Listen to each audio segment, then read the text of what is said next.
Welcome to Premath. In this video tutorial, our topic is partial fraction decomposition. And here in the very first episode, we are going to talk about the intro to partial fraction decomposition. This is a process of breaking down a rational expression into sums and difference of simpler rational expressions. And one more thing, just keep in your mind that the partial fraction decomposition of a rational expression depends on the factors of the denominators. Make sure. Therefore, the partial fraction decomposition has 4 different cases that we will be studying later on. So we will look at each and every situation one by one with examples. And here is our case number 1. In this case, the denominator contains non-repeating, distinct, linear, keep in your mind, factors. Once again, in this case, the denominator contains non-repeating, linear factors. And here are some of the very important examples for this case number 1. I would highly recommend you to pause the video and look at all these 10 of the examples. And I will be going over each and every example later on. And one more thing, just keep in your mind that the degree in the numerator must be less than the degree in the denominator. That is a very crucial part. And you can see in all of our examples, our degrees in the numerator is less than the degree in the denominator. And here is very first example. We are going to find the partial fraction decomposition of this given rational expression. So always whenever we want to find the decomposition, so look at these denominator, these 2 linear factors. Always just focus on how many you got.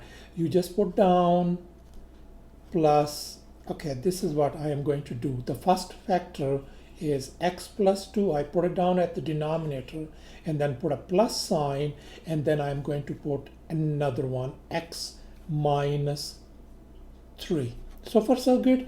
And on the top, we are just going to put down in the first over here a for this first fraction and b for the second one. And thus this is our partial fraction decomposition. And I will show you how to find the value of a and b later on.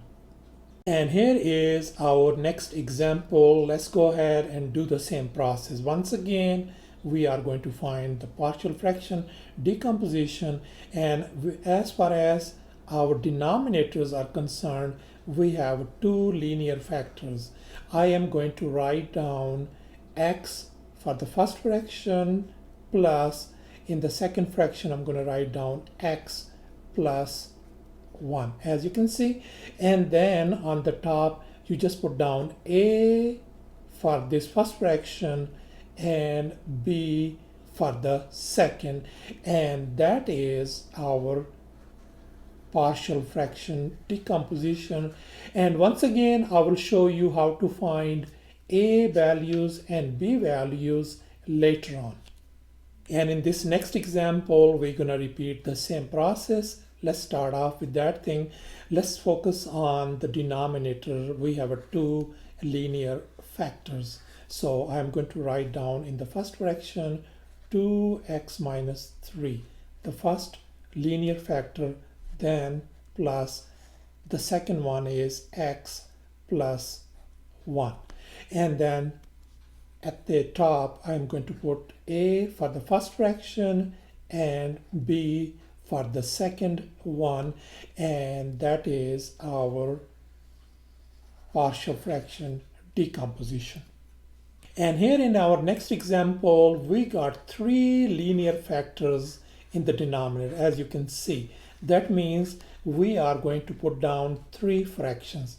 In the first fraction at the denominator is going to be x plus 4, and then I'm going to put down plus. In the second one is going to be x minus 5, and then plus. In the third fraction I'm going to put down x minus 7. So far so good. And then the next step is I'm going to put a in the first fraction on the top, b on the second one, and c on the third one. And that is our partial fraction decomposition. And once again I will show you how to find the value of a, b, and c later on. And here in this example, once again we are going to find the partial fraction decomposition. Once again we have two linear factors at the denominator. That means we're going to have two fractions.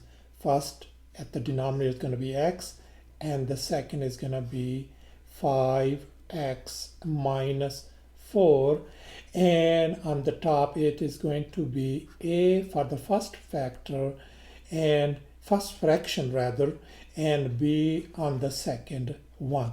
And that is our complete partial fraction decomposition. And once again I will show you how to find a and b values later on. And for this next example, once again, as we can see that we have three linear factors at the denominator. We are only focusing at the denominator. So that means we're going to have a three fraction.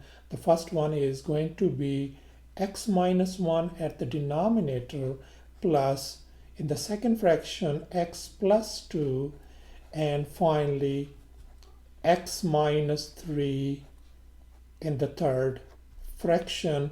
And now we are just going to simply put down a for the first, b for the second, and c for the third, and that is our answer. And now let's do this one, the next example. Once again at the denominator we have three linear factors, as you can see. So we are going to write down now 3x minus 1 for first one fraction, and then x minus 4 for the second one, plus, always put a plus sign in between these fractions, x plus 2. And your next step is we are going to put down a, b, and c, and that is our answer. And here is our next example. We are again going to focus on the denominator. Here you can see that x is our linear factor, but this x squared minus 9 is not linear. So let me write down x squared minus 9 right up here, which is a quadratic. I can write x squared minus 9 could be written as 3 square. And now this represents a difference of 2 square, isn't it? This one minus this one.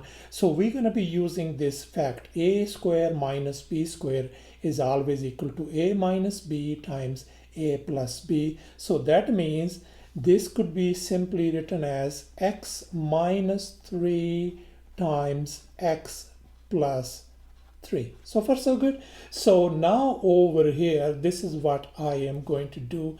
I can write this fraction, this expression fraction, I can write 1 over x times this part, x squared minus 9 could be written as x minus 3 times x plus 3. So far so good.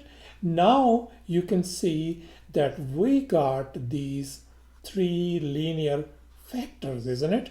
Now we are in good shape. And now let's go ahead and find the partial fraction decomposition. For first is going to be x at the denominator plus then x minus 3 at the denominator, and for third fraction is going to be x plus 3. And then once again, for the first fraction, a is going to be on the top, for the second, b, and for the third, C, and that is our answer. And here in the next example, once again, let's look at the denominator part over here. This is quadratic, isn't it? And we can easily factor this one out. Let's go ahead and find the factors at the denominator. 8 is still going to be on the top, and this quadratics can be factored into two parts. That is going to be, the first one is going to be x minus 4, and the other one is going to be x minus 7, isn't it? So now we can see that we got these two linear factors, isn't it?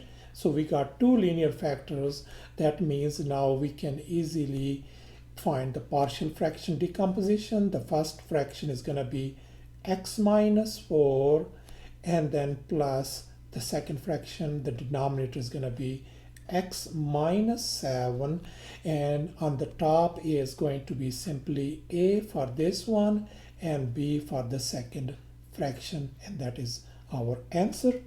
And here is our final example. Let's focus once again at the denominator, and we can see that we got a quadratic, isn't it?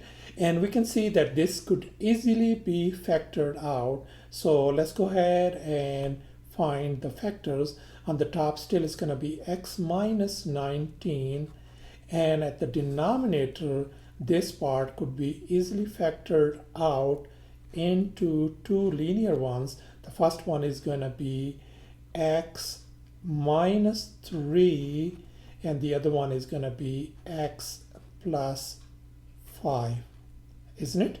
And now let's focus on these two ones over here, these linear factors.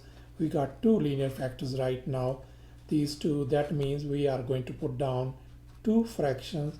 The first one at the denominator is going to be x minus 3, and then plus for the second one is going to be x plus 5.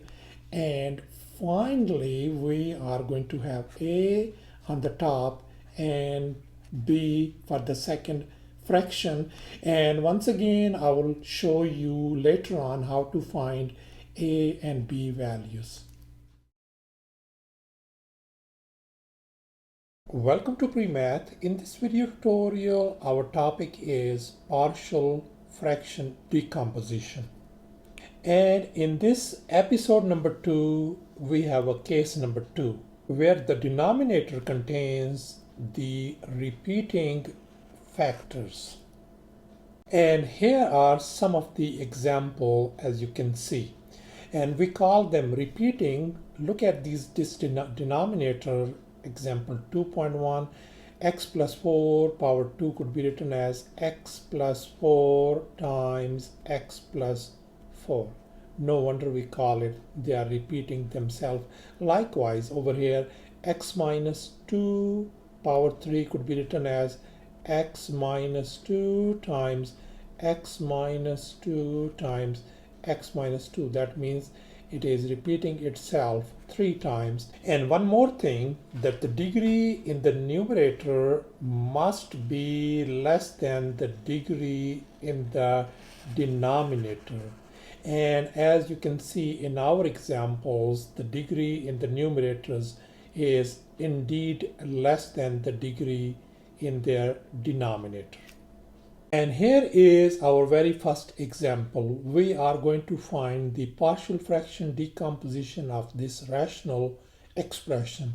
So always focus on the denominator. As you can see that over here, our denominator is x plus 4 power 2. That means this is repeating itself twice.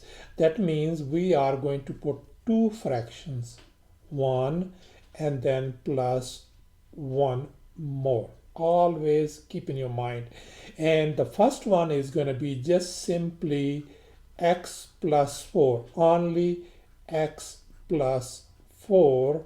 And the next one is going to be x plus 4 power 2. All right. And then on the top is going to be a for the first fraction and b for the second. And I will show you later on how to find A and B values. And here is our next example. Once again, we are going to focus on the denominator. We got x minus 2 power 3. That means this denominator is repeating itself 3 times. So I am going to put down 3 fractions, 1, and then plus another 1, and then plus another 1. As I told you before, we're going to start out with x minus 2, just power 1 only. X minus 2. The next one, as we go along, we're going to just put 1 additional power. So x minus 2 power 2 until we hit that maximum number that has been given to us. So x minus 2 power 3. And now once again, so first we have x minus 2, then we have x minus 2 power 2, and then finally x minus 2 power 3. And on the top, for fraction, first fraction A, for second B, and for third fraction is going to be C. And that is our answer. And one more thing, I will show you how to find A, B, and C later on. All right, no worries. And now in the next example, as you can see, we have a x power 3. That means x is repeating itself 3 times, and then we have another linear factors. So this is the way we are going to do. First, let's look at only x power 3. That means we are going to have 3 fractions for that one. All right, let's take care. So x power 3 means first we start with x power 1, then we're going to do x power 2, and then x power 3. And now let's focus on the next linear factor, x minus 3. So I'm going to put plus, and then in next fraction I'm going to put x minus 3 at the denominator. And now on the numerators, for this first fraction is going to be A, for the second is going to be B, third is going to be C, and for the fourth is going to be D. And that is our answer. And here is our next example. Once again, let's focus on our denominator. First factor is linear one, x plus 6, and the next one is the factor x minus 1 that is repeating itself twice. So that means this is the way I'm going to write down first. It's going to be for first one x plus 6 only, and then x minus 2 power 2, x minus 1 power 2 rather. So we are going to have 2 more fractions. All right, so the first one is going to be x minus 1 power 1, and then x minus 1 power 2. So far so good.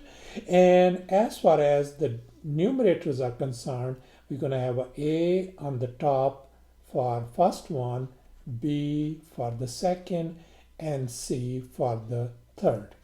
And here is our next example. We have to be very careful this time when you look at the denominator. As you can see, between these two powers, x power 3 and x power 2, we can see that x power 2 could be easily factored out. So this is what I am going to do first. So this rational expression could be written as 3x plus 2 on the top is going to stay same. We don't have to do anything on the top on the numerator, and at the denominator x power 2 could be factored out. I'm going to bring it down. That is the very crucial step, and we are left with only x minus 1 inside this parentheses. And now as we can see that we have a x power 2, which that means it's repeating twice, and then we have another linear factor x minus 1. That means we are going to put 3 fractions all together. Okay, so I'm going to put 3 fractions separated by plus sign. The first is going to be x power 1, then it's going to be x power 2, and then finally x minus 1. And on the numerator, it's going to be a for the first fraction, b for the second, and c for the third fraction. And I will show you how to find a, b, and c values later on. And that is our answer. And here is our final example. Once again, let's focus on the denominator, and we can see that we can easily factor out x. So that means I can write this one, this whole rational expression as 4 on the top divided by, here if I factor out x outside, so we left with simply x squared plus 2x plus 1 inside the parentheses. And let's focus now inside this parentheses. We can see that this represents a perfect square. Here, by just putting 1 square, this has become x squared plus 2x plus 1 square, and we can use this fact. It says a plus b square equal to a square plus 2ab plus b square. That means I can write this one simply 4 divided by x times x plus 1 square. So far so good.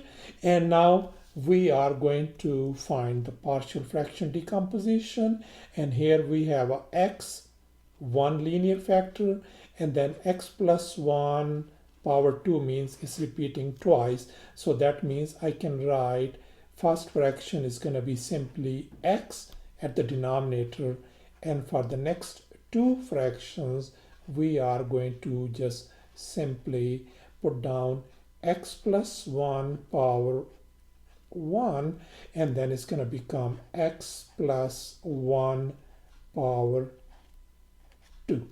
And now on the numerators on the top, for first fraction is going to be a, for the second one is going to be b, and the third one is going to be c. And I will show you how to find the value of a, b, and c later on. No worries. Welcome to Premath. In this video tutorial, our topic is partial fraction decomposition, and this is our episode number 3.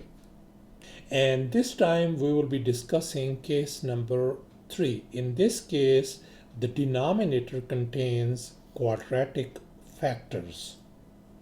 And here are some of the examples that we're going to be dealing with. They belong to this case number 3. Let's look at in very first example. This part is quadratic, and this is irreducible. Once again, this part is quadratic. Quadratic means the highest power is 2, and likewise this is quadratic as well.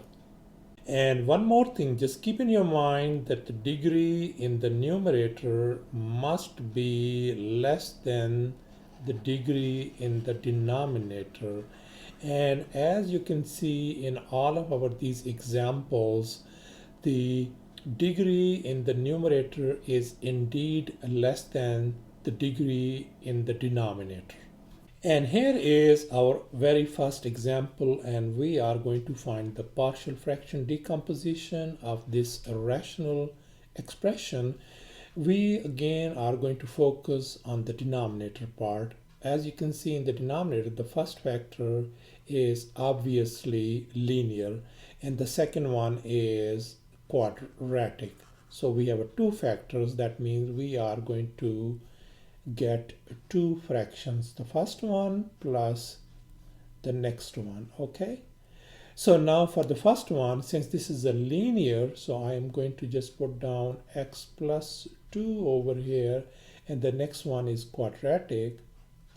Since its highest power is 2, we call it quadratic, by the way. And then the next step, whenever we are dealing with the linear, we always put a.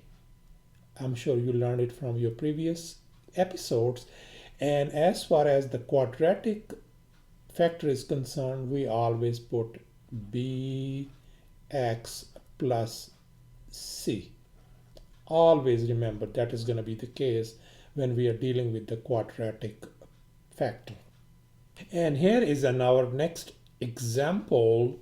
We in the denominator have got this quadratic factor which is repeating twice. That means we are going to put two fractions. Okay, that's the very first thing we are going to do. So I'm going to put down, as you know, when it's repeating twice, we're going to put down only with x squared plus 2 power 1 first, and then the next time is going to be x power 2 plus 2 power 2. All right. The next step is, since we are dealing with the quadratic factors, so this is going to be, the first one is going to be ax plus b. Always remember some constant time x plus another constant, and likewise for this one is going to be cx plus d. And here in our next example, once again we are going to focus on the denominator, and as you can see we have a one linear factor x power 3. That means it is repeating itself 3 times, and the next one is quadratic factor. So that means all together we're going to have 4 fractions. So I'm going to put down first one plus, always put a plus sign in between each fraction, 3 fractions plus another one. All right. The very first thing is, let's focus on this linear factor x power 3.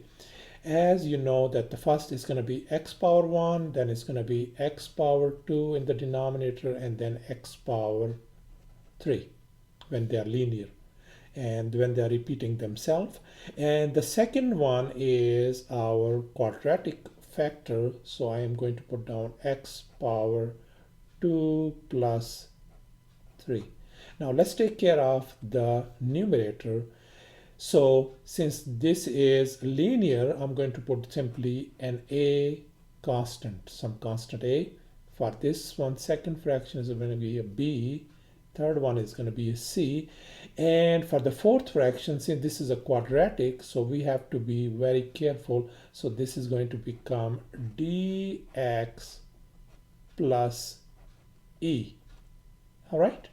And here is our final example. We are going to take care of this one. Let's focus on the denominator part over here, which is x power 4 minus 1. And I have just copied down this x power 4 minus 1 right here. Let me just show you. Let's focus on this x power 4. I can write x power 4 as x power 2 and then power 2, and 1 could be written as minus 1 square. And now, as you can see, this represents the difference of 2 squares. So we are going to be using this well-known fact, the difference of 2 square, a square minus b square equal to a minus b times a plus b.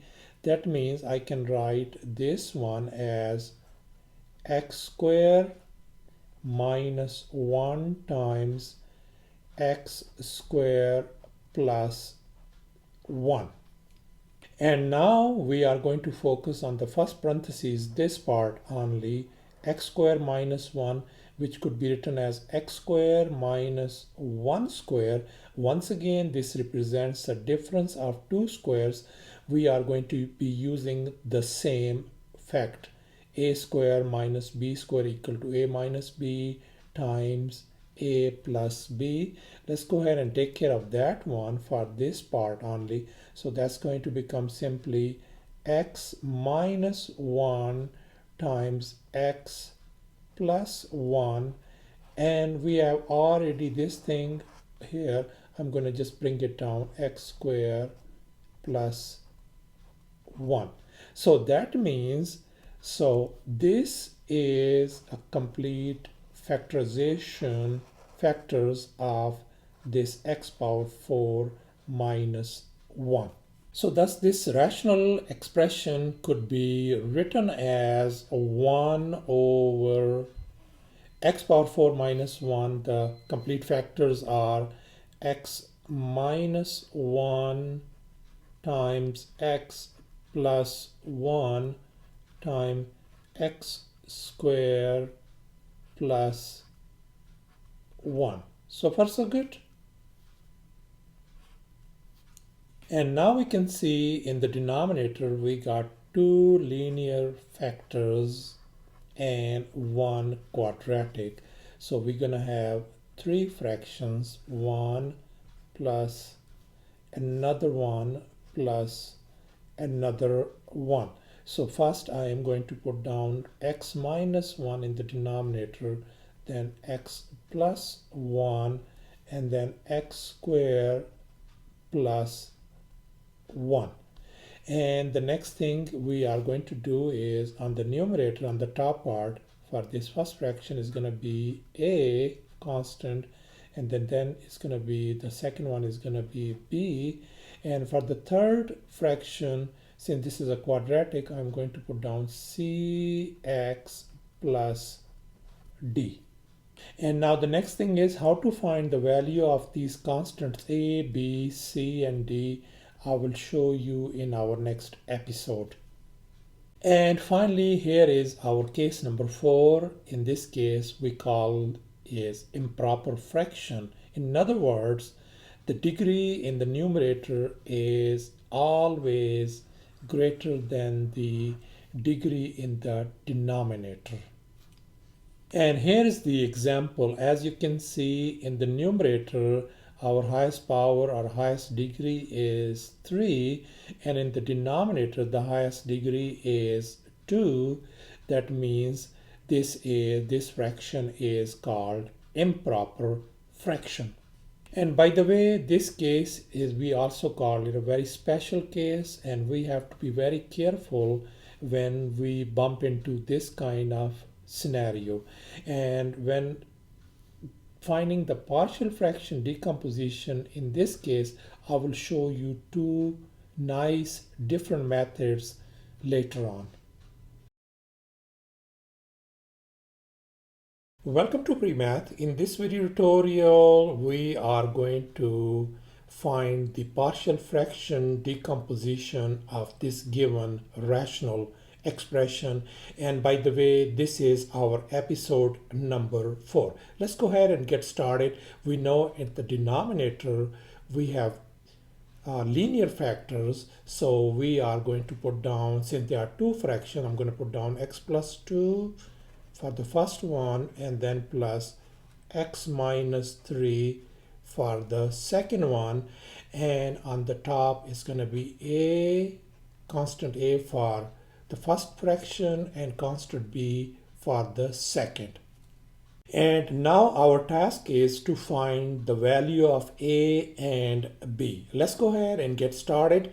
Very first thing, we are going to look at this denominator right up here on the left hand side. Whatever this amount is, whatever this thing is, we are going to multiply this thing across the board. I'm going to multiply x plus 2 times x minus 3 with this fraction. Likewise, x plus 2 times x minus 3, and same thing, x plus 2 times x minus 3.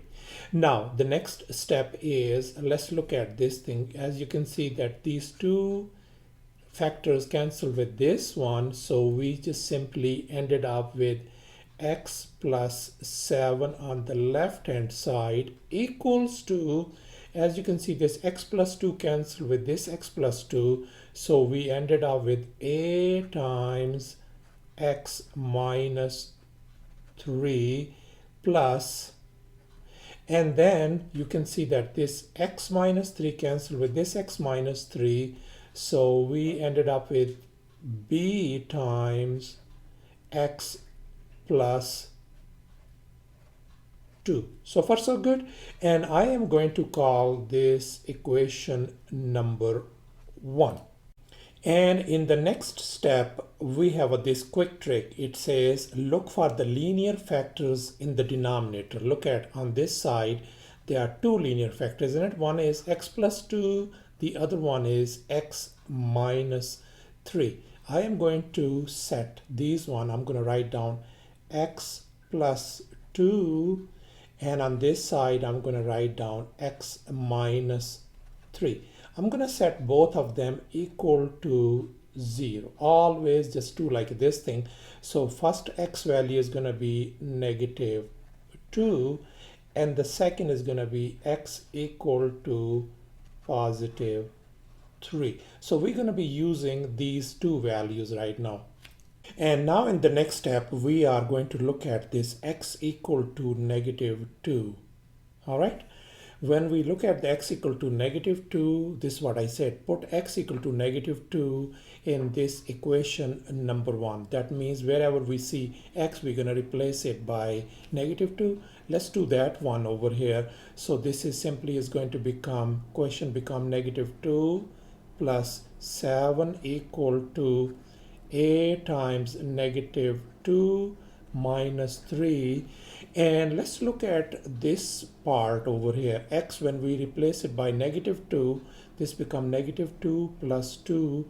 That's going to give us 0. So 0 times b is, this whole thing is simply is going to become 0. So I'm just going to write down simply 0 over here. So let's simplify now. On the left hand side, that's going to be 5 equal to negative 5a.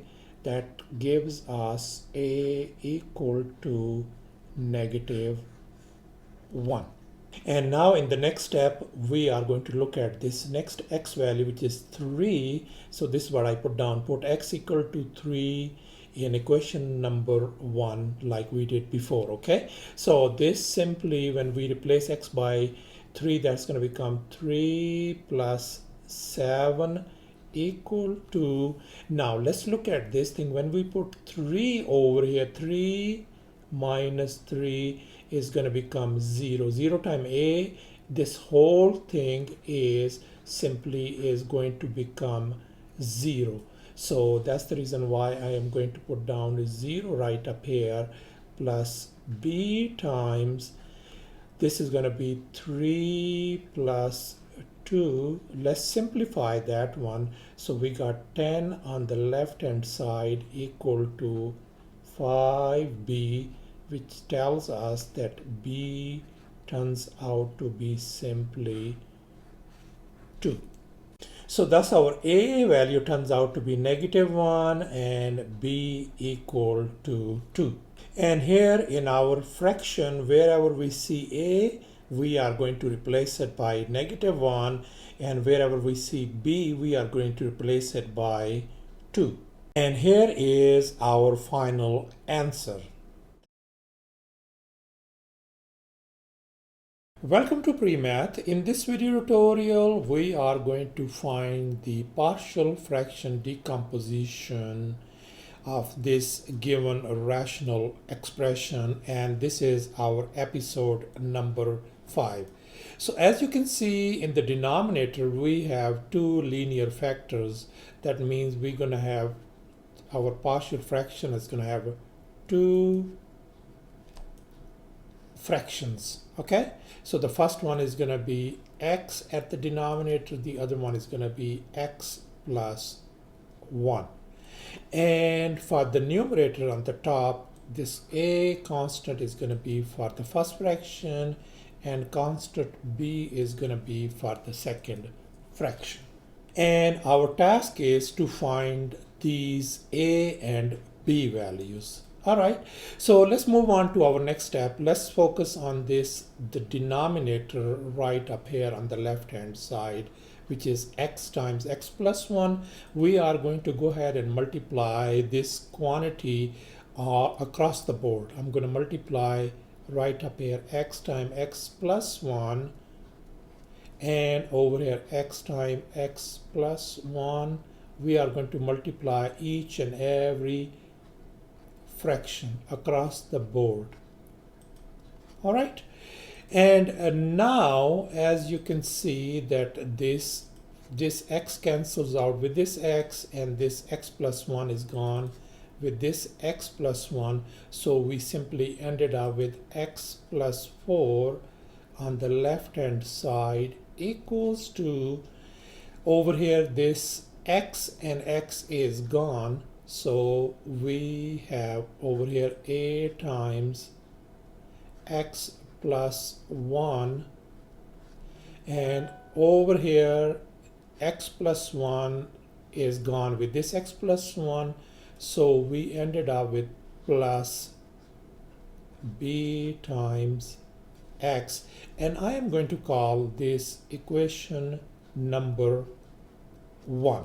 And now in our next step we have this quick trick. Look for the linear factors in the denominator. So let's look at over here on the left hand side, we have two linear factors in the denominator. So I am going to write down both of them, x on this one and over here x plus 1 on this side. I am going to set them equal to 0. So first value we got x equal to 0. I'm going to set this one equal to 0 as well. So x turns out to be negative 1. And now let's focus on x equal to 0 over here. That's what I put down. Put x equal to 0 in equation number 1 over here. Let's go ahead. Wherever we see x, I'm going to replace it by 0.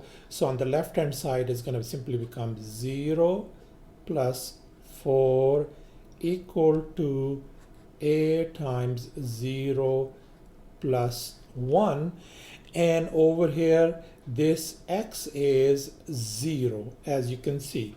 So 0 times b, this whole thing is going to become 0, so I am going to put down plus 0 right up here. So on the left hand side 4 plus 0 equals to 4 equal to, here this simply becomes 1a. That means a turns out to be simply 4. And now let's focus on x equal to negative 1, and here I put x equal to negative 1 in this given equation 1. So wherever we see x, we are going to replace by negative 1. So our left hand side is going to become negative 1 plus 4 equals to, here you can see this x is negative 1 and this become plus 1. Negative 1 plus 1 is 0. 0 times an a is going to be, the whole thing is going to be 0. So that's why I'm going to put down 0 right up here plus b times negative 1. Let's simplify. Now on the left hand side is going to be 3 equal to, this is going to become simply negative b. That means b turns out to be negative 3. That is our b value. So thus our a value turns out to be 4 and b value turns out to be negative 3. So thus in our partial fraction, wherever we see an a, I am going to replace it by 4, and wherever we see b, I am going to replace it by negative 3. And thus here is our final answer. Welcome to Premath. In this video tutorial, we are going to find the partial fraction decomposition of this given rational expression, and this is our episode number 6. So let's get started now. Let's look at our denominator. We have two linear factors. So that means we are going to put down two fractions. All right. So two fractions separated by plus sign. The first one is going to be 2x minus 3, and the other one is going to be x plus 1. And on the top, on the numerator, we're going to have a on the first fraction and constant b on the second. And now our task is to find the value of a and b.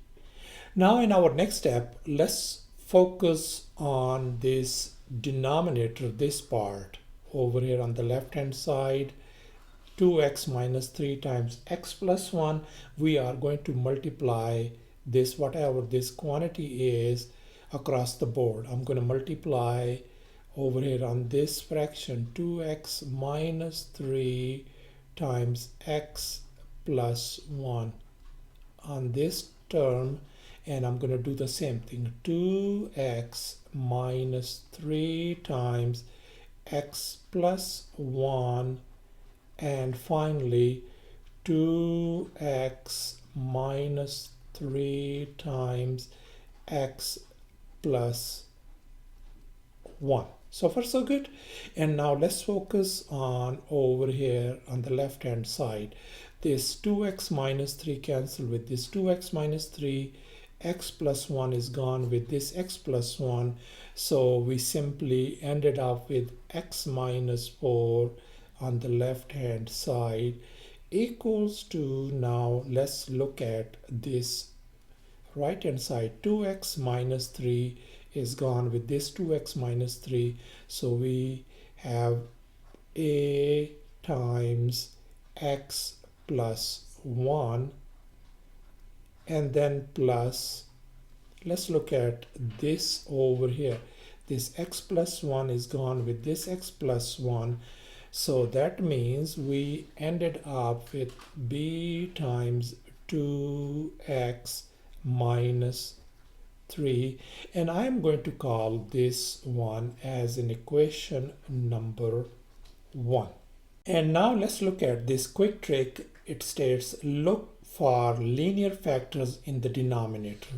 So let's look at on this left hand side denominator, we got two linear factors. First one is this one, and the other one is this one. I am going to write down both of them right up here. 2x minus 3, and on this side I am going to write down x plus 1. And now I am going to set both of them equal to 0. So that tells us that this is, if we move this negative 3 on the other side, becomes 2x equal to positive 3. If we divide both sides by 2, x turns out to be 3 over 2, one value, and on this side x equal to negative 1 is another value. And now let's focus on x equal to 3 over 2 value, and here I just said put x equal to 3 over 2 in this equation number 1. Let's do that one over here. So wherever we see x, I'm going to replace it by 3 over 2. So the left hand side of this equation 1 becomes 3 over 2 minus 4 equal to a times 3 over 2 plus 1. And let's focus on this part over here, 2x minus 3. So we know that 2 and x in our case is 3 over 2, and then we have a minus 3, isn't it? So we have a minus 3. We know that this 2 and 2 cancels out, so we ended up with 3 minus 3 means it's going to give us 0. So we got 0 times b. This whole quantity is going to be simply 0. So I am going to write down plus 0 right up here. And we know that 3 over 2 minus 4. If we subtract this one, that is going to give us negative 5 over 2 equal to, over here, this is going to give us a times, if we add this fraction plus this is going to give us 5 over 2. So far so good. And here if I divide both sides by 5 over 2, I am going to get a equals to negative 1. So far so good. And now we are going to focus on x equal to negative 1. And here I wrote down, put x equal to negative 1 in equation number 1.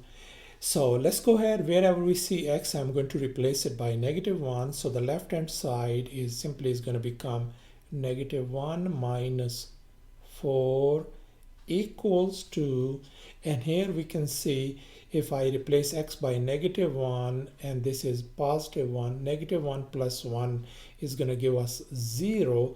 That means 0 times a is whole thing is going to become 0. So I am going to write down 0 right up here plus b times 2 times, see right now 2 times, we have x is negative 1, we have to be careful, and minus 3. All right, let's simplify this thing. That's going to give us negative 5 equal to b times, that's going to give us negative 2 minus 3, which tells us that b negative 5 equal to negative 5b. That means b turns out to be simply positive 1. So thus our a value turns out to be negative 1 and b value is 1. And thus our this partial fraction, wherever we see a, I am going to replace it by negative 1, and wherever we see b, I am going to replace it by positive 1. And here is our final answer. Welcome to Premath. In this video tutorial, we are going to find the partial fraction decomposition of this given rational expression, and this is our episode 7. So let's go ahead and look at the denominator over here. You can see we have 3 linear factors. That means we are going to have 3 fractions. All right, each fraction separated by plus sign. All right, the first one is going to be simply x plus 4. The second one is going to be x minus 5. And the third one is going to be x minus 7. And now let's focus on the top part, on the numerator. For this first fraction, I'm going to put constant a. For the second one, constant b. And the third one is going to be c. And our task is to find the values of a, b, and c. And in our next step, we are going to look at this denominator on the left hand side, this whole quantity. We are going to multiply this, whatever this thing is, across the board with each and every fraction, with each and every term. So I'm going to put down x plus 4 times x minus 5 times x minus 7 on this term. Likewise, I am going to put down x minus 4 times x minus 5. This is, by the way, x plus 4 rather, and then x minus 5, and this is x minus 7 for this fraction. And for this one, I am going to put down, for b part, I am going to put down x plus 4 rather, x minus 5 and x minus 7, and finally for this third fraction I'm going to put down x plus 4 rather, x minus 5 and x minus 7. And now let's look at over here on this one over here. As you can see that this x plus 4 cancel with this x plus 4, x minus 5 is gone with x minus 5, x minus 7 is gone with this x minus 7. So we just simply ended up with 3x squared plus 8 on the left hand side equals to, let's look at on the right hand side, this x plus 4 is gone with this x plus 4. So we got a times these x minus 5 times x minus 7. All right. And the next one is going to be this x minus 5 is gone with this x minus 5. So we ended up with b times simply x plus 4 times x minus 7. And finally, this x minus 7 is gone with this x minus 7. So we got simply plus c times x plus 4 times x minus 5. So far so good. And I am going to call this equation as equation number 1. Now let's look at this quick trick. It states look for the linear factors in the denominator. Let's look at on the linear factor in the denominator. On the left hand side we got one of this one, this is the second one, and this is the third one. So we have 3 linear factors. I am going to write them down over here. I'm going to write down x plus 4 right up here. Then I'm going to write down x minus 5, and then I am going to write down x minus 7.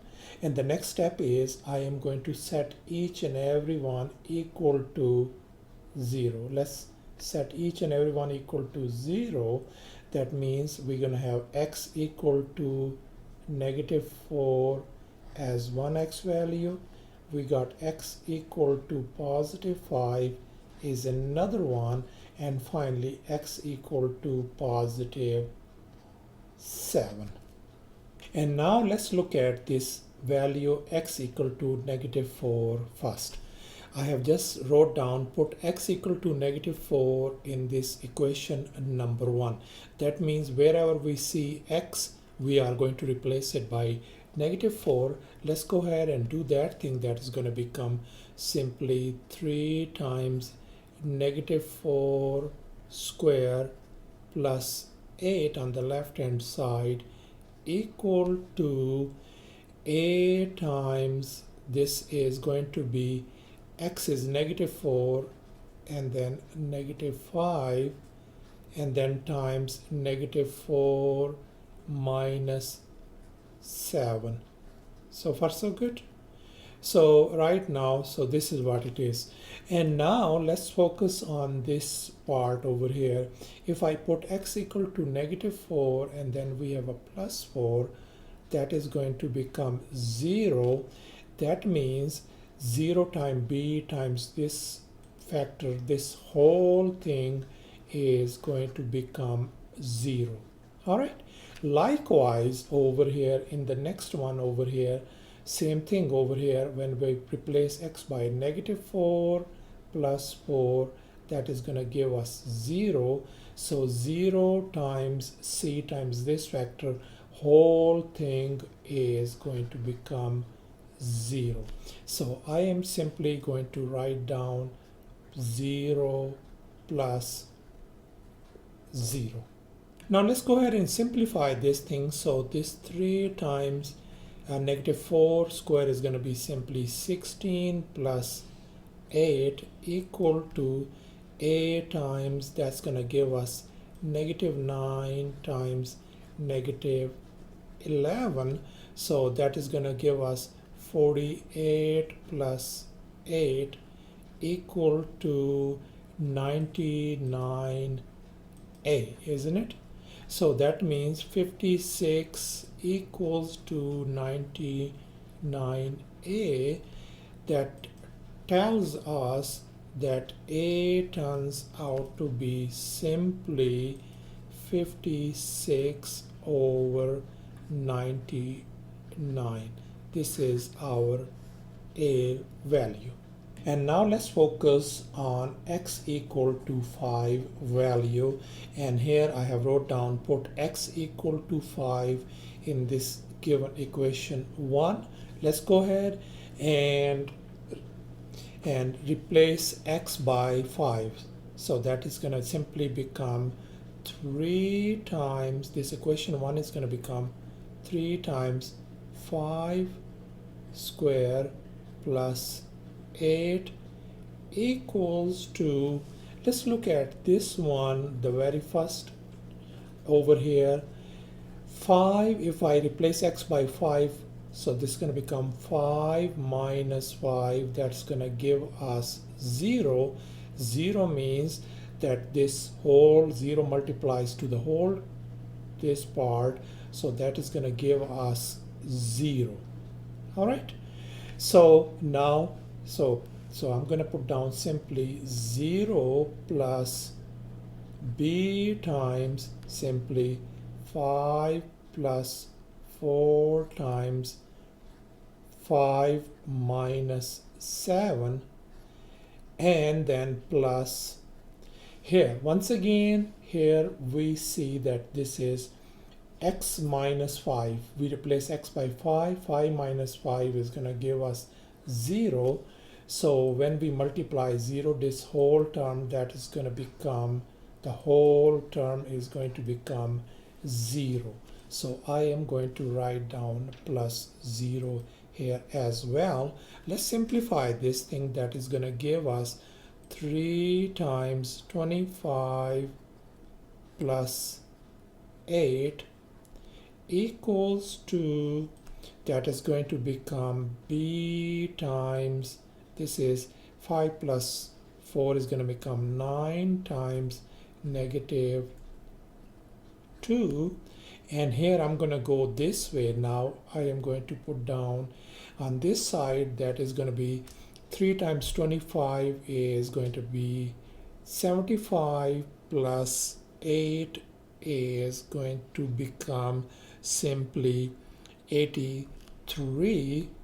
83 equals to, simply on the right hand side is going to become negative 18b.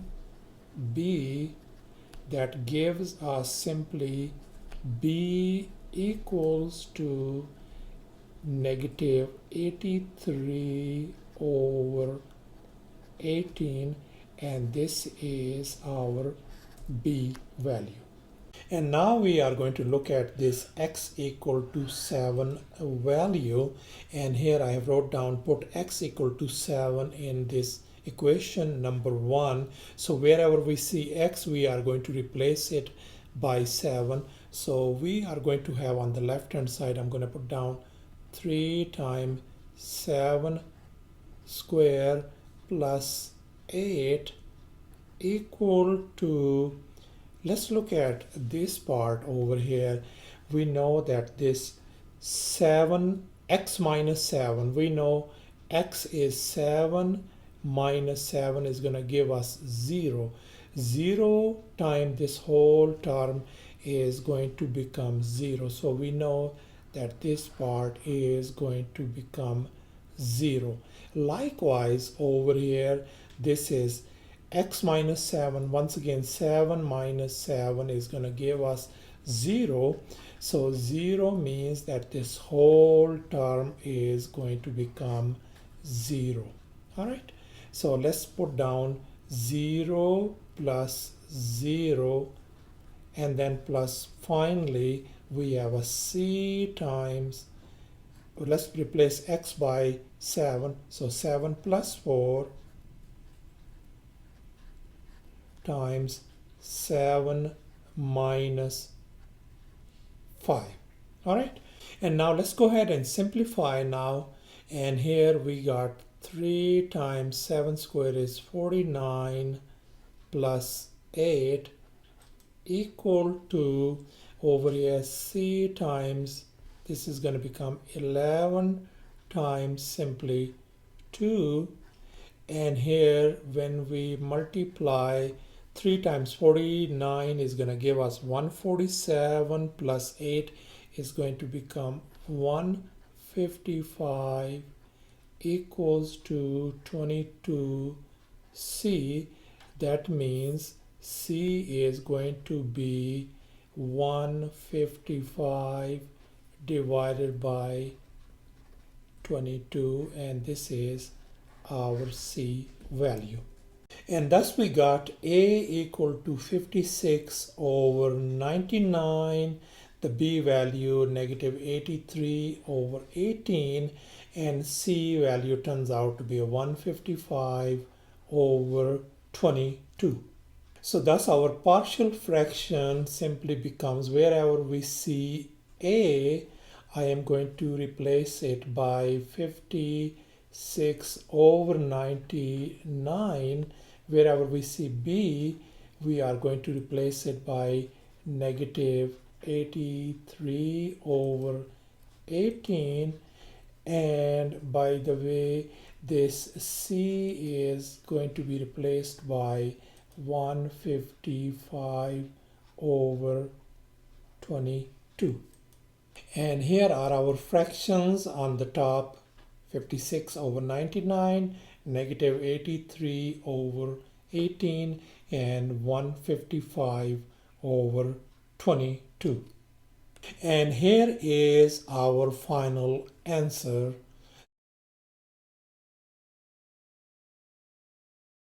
Welcome to Premath. In this video tutorial, we are going to find the partial fraction decomposition of this given rational expression, and this is our episode 8. So let's go ahead and get started. Just focus on the denominator. We got two linear factors. That means when we do the partial fraction, we're going to put down two fractions. All right, so the first one is going to be, the first linear factor is x, and the second one is 5x minus 4. And now let's look at the top, at the numerator. For the first fraction, I'm going to put down constant a, and for the second fraction, I am going to put down constant b. And now our task is to find constant a and b. So the very first step is just look at the denominator, this part, x times 5x minus 4, whatever this amount is, we are going to multiply across the board with each and every fraction. So x times 5x minus 4 with the first term, with the first fraction, x times 5x minus 4, and x times 5x minus 4. And now the next step is, look at these one over here. This x cancels with this x, this 5x cancels, 5x minus 4 cancels out with this 5x minus 4, and we ended up with simply 7 on the left hand side. And now let's look at the right hand side. This x is gone with this x, so we ended up with a times 5x minus 4. And then let's look at this thing. 5x minus 4 is gone with this 5x minus 4, so we are left with b times simply x, and I am going to call this as an equation number 1. Now let's look at this quick trick. Look for the linear factors in the denominator. That means right up here Over here we have a one linear factor and we have another linear factor. So we got two linear factors. Let's go ahead and write it down over here. X over here on this side, and here 5x minus 4 on this side. Let's set both of them equal to 0. So one of the value of x turns out to be 0, and set this one equal to 0 as well. So this move this negative 4 on the other side, become 5x equal to 4. So that means x turns out to be 4 over 5. So we got two x values from here. Now let's look at this x equal to 0 value, and this is what I wrote down. Put x equal to 0 in this equation number 1. That means wherever we see x, replace it by 0. Let's go ahead and do that one. On the left hand side we got a 7 equals to a times 5. Let's replace this x by 0 minus 4 plus. Let's look at this one over here. This x is 0. We are going to substitute 0. So that means this b times 0, the whole, this term is going to become 0. So I'm going to just put down 0 right up here. So we got 7 equal to a times 0 minus 4, which tells us that 7 equals to negative 4a. That means a is equal to negative 7 over 4 value. And now let's look at this other value of x, which is 4 over 5. So that's what I just wrote down. Put x equal to 4 over 5 in this equation number 1. That means wherever you see x, you just simply substitute it by 4/5. So let's go ahead and do that thing. On the left hand side of this equation is just simply 7 equal to, let's look at this one over here, a times 5. When we replace x by 4/5, 5 times 4 over 5, and then minus 4, this 5 and 5 is gone. So we ended up 4 minus 4, which gives us 0. So 0 times this whole quantity turns out to be simply 0. So I am going to just write down 0 over here plus b times 4 over 5. And now let's simplify this thing. 7 equals to 4/5 of b. Since we want to isolate b, let's multiply by the reciprocal of 4/5. That is going to be 5 over 4, and likewise 5 over 4 on this side. So this over here, this 5 and 5 is gone, this 4 and 4 is gone. So we simply ended up with b equals to 35 over 4. This is our b value. So thus our a value turns out to be a negative 7 over 4, and b value turns out to be 35 over 4. So thus in our partial fraction, wherever you see a, we are going to replace it by negative 7 over 4, and wherever we see b, we are going to replace it 35 over 4. And here I wrote down negative 7 over 4 on the first fraction's numerator and 35 over 4 on the second fraction's numerator. And here is our final answer. Welcome to Premath. In this video tutorial, we are going to find the partial fraction decomposition of this given rational expression, and this is our episode 9. Let's go ahead and get started with this partial fraction decomposition. Let's focus on the denominator right now. You can see we have three linear factors at the denominators. That means we are going to have three fractions. First one separated by plus sign, and then another one. All right, so the first one is x minus 1. The second one is going to be x plus 2, all the linear factors, and this is x minus 3. And then on the numerator is going to be constant a for the first one, constant b for the second, and constant c for the third. And our task is to find the value of a, b, and c. And the next step is right now, let's focus on this denominator on the left hand side, this part, everything. Whatever do you see, I am going to multiply this across the board. I'm going to multiply with the left hand side x minus 1 times x plus 2 times x minus 3. Likewise, I'm going to multiply on this side x minus 1 times x plus 2 times x minus 3 for this first fraction. Likewise, for the second one is going to be x minus 1, x plus 2, and x minus 3. And finally, for this third fraction is going to be x minus 1, x plus 2 times x minus 3. All right, now here is our next step. We are going to look at this over here on the left hand side fraction.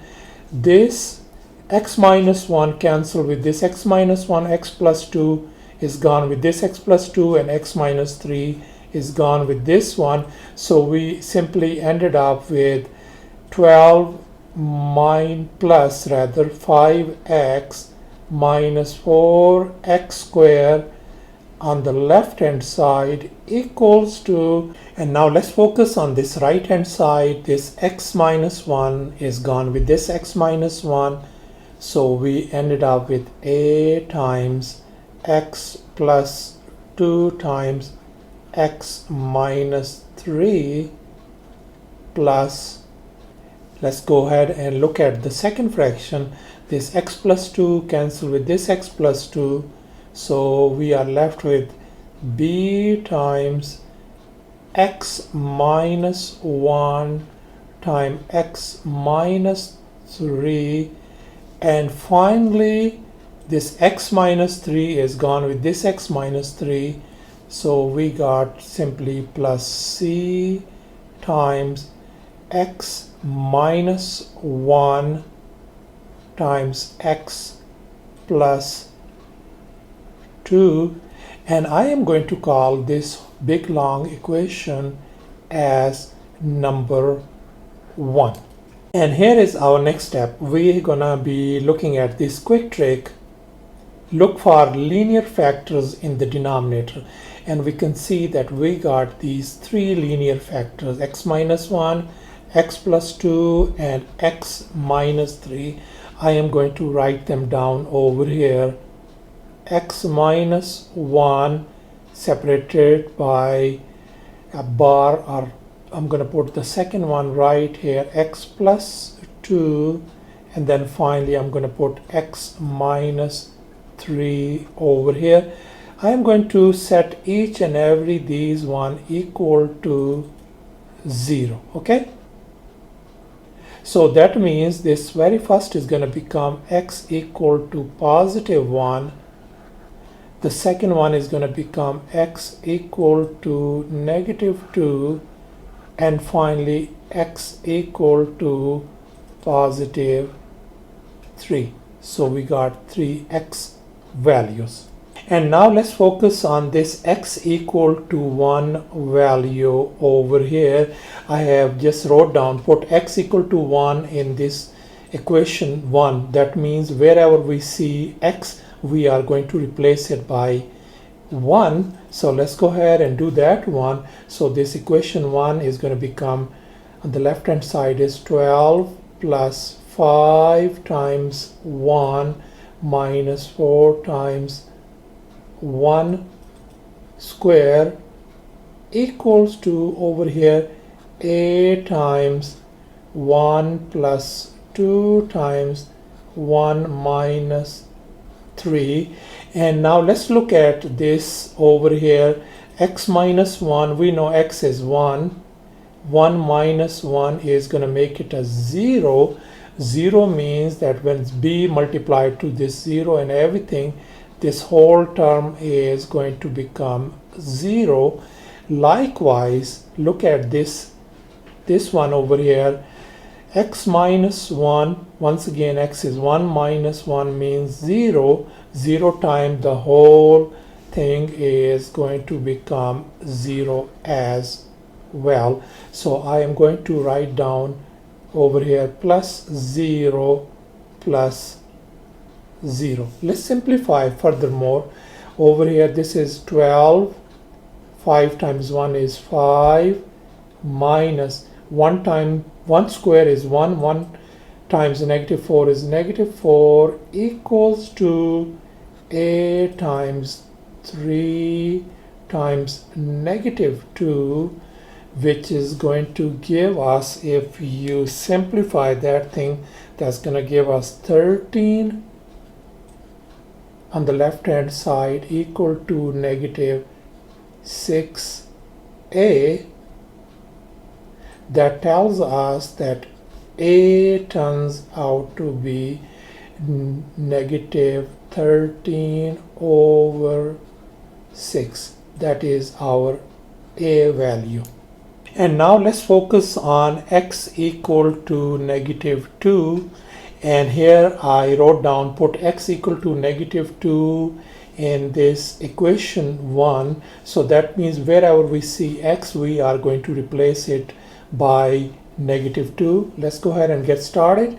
On the left hand side is going to be 12 plus 5 times negative 2, and then minus 4 times negative 2 square equal to, let's look at this over here. Since we have x equal to negative 2, when we plug it in over here, negative 2 plus 2 is going to give us 0. 0 times this whole thing is going to become 0. All right. And then we are going to put down plus this I'm going to put down 0 plus b times x is negative 2 minus 1 times negative 2 minus 3. And once again over here we have x plus 2. We know x is negative 2 plus 2 is going to make 0, and 0 times whole thing is 0. So I am going to write down this is plus 0. Let's simplify this one.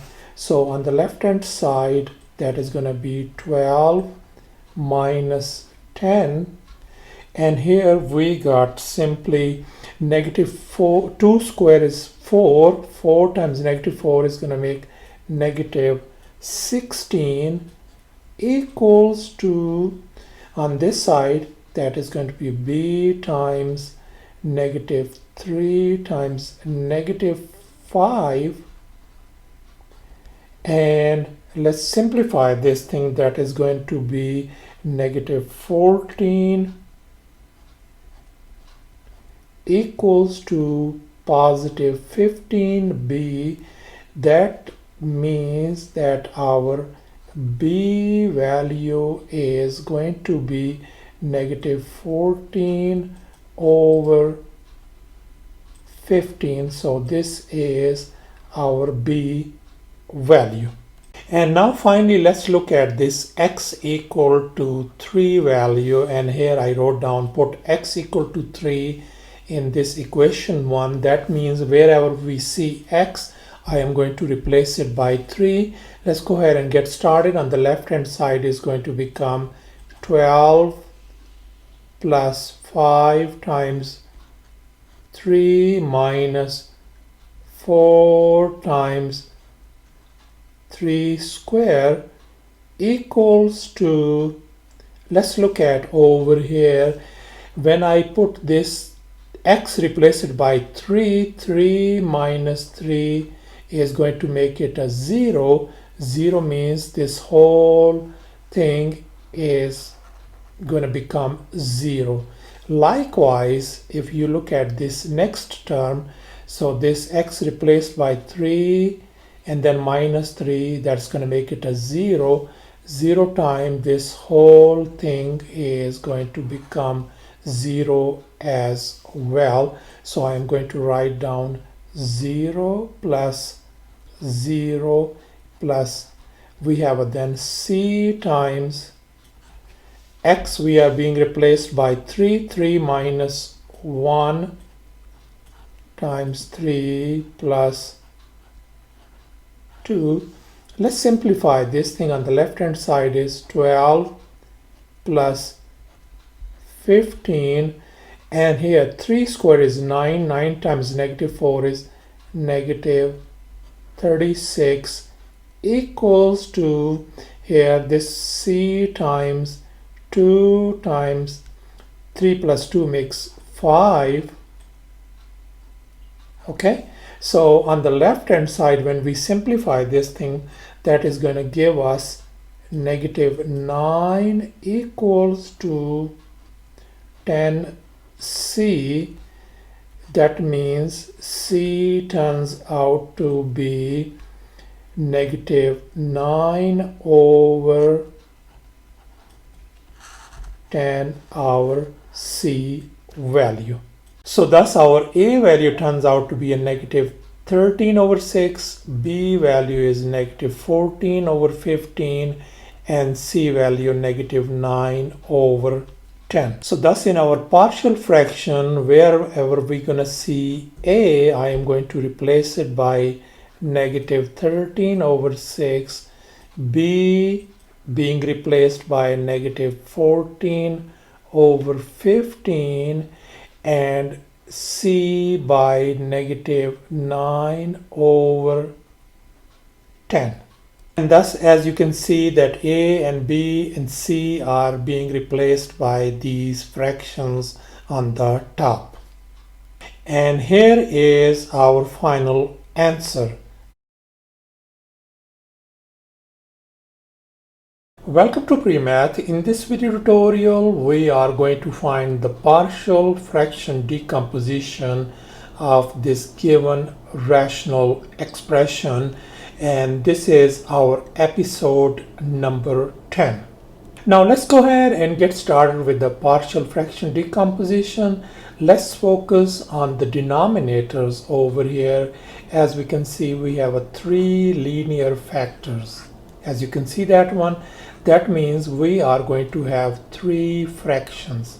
I am going to put one fraction separated by plus sign and one more fraction. The first one is going to be 3x minus 1.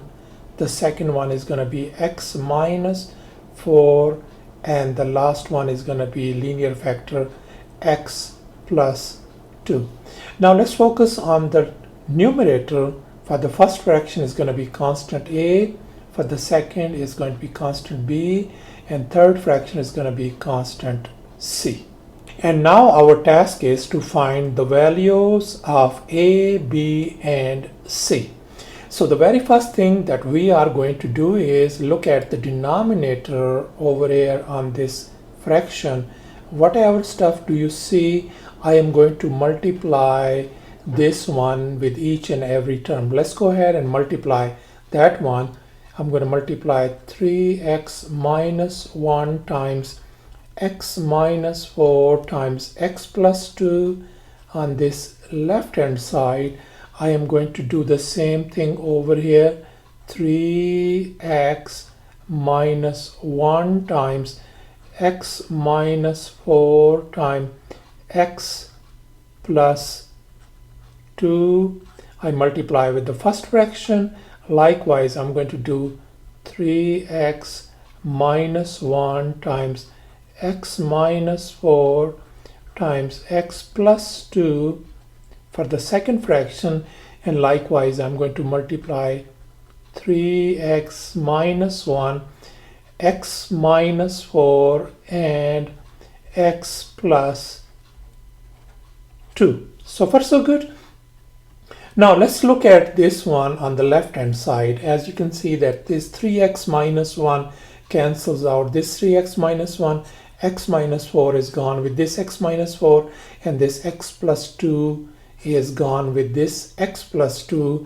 So we simply ended up with x squared minus 5x plus 1 on the left hand side. Now let's look at on the right hand side, the first fraction, this 3x minus 1 is gone with this 3x minus 1. So we got a times x minus 4 times x plus 2 plus, now let's look at the second fraction on the right hand side. X minus 4 is gone with this x minus 4. So we got b times 3x minus 1 times x plus 2. And finally c times, let's look at this one over here, the third fraction, x plus 2 is gone with this x plus 2. So we ended up with 3x minus 1 times x minus 4. And I am going to call this equation as equation number 1. And now here is our quick trick. Look for the linear factors in the denominator.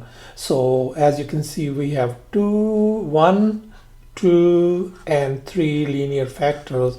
I am going to copy them down over here. The first one I'm going to write down 3x minus 1. The other one I'm going to put down x minus 4.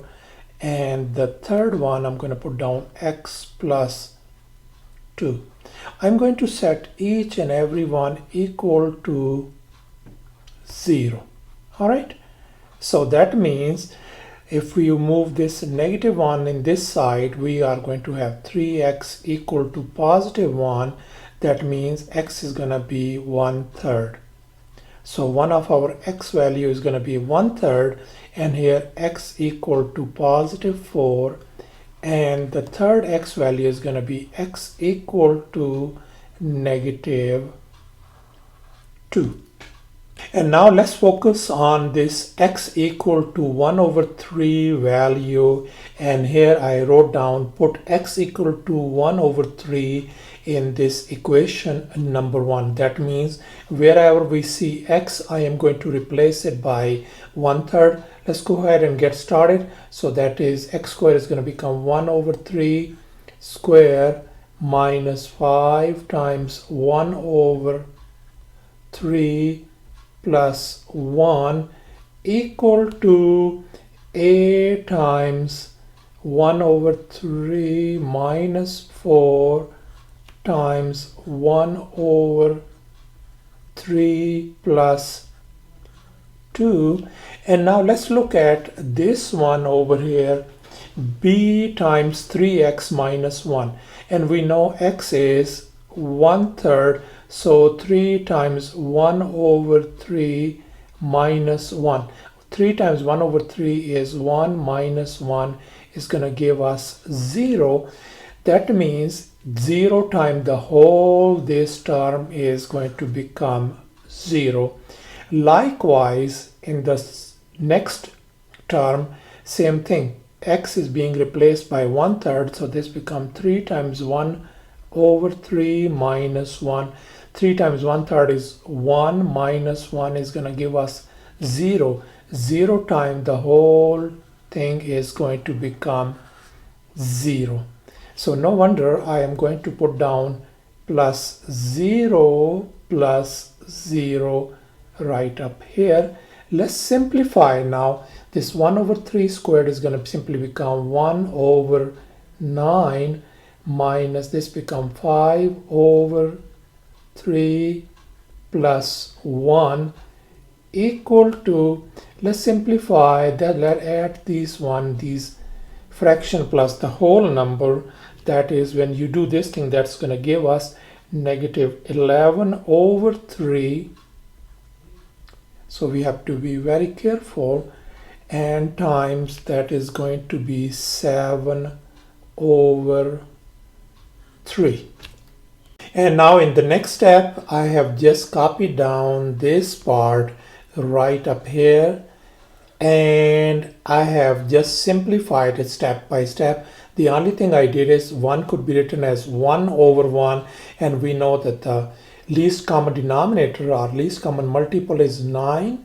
So pretty simple steps. So this whole thing added up to simply negative 5 over 9 equals to, on this side is going to simply become negative 77 over 9a. And when we simplify this thing, that is going to give us a equal to 5 over 77.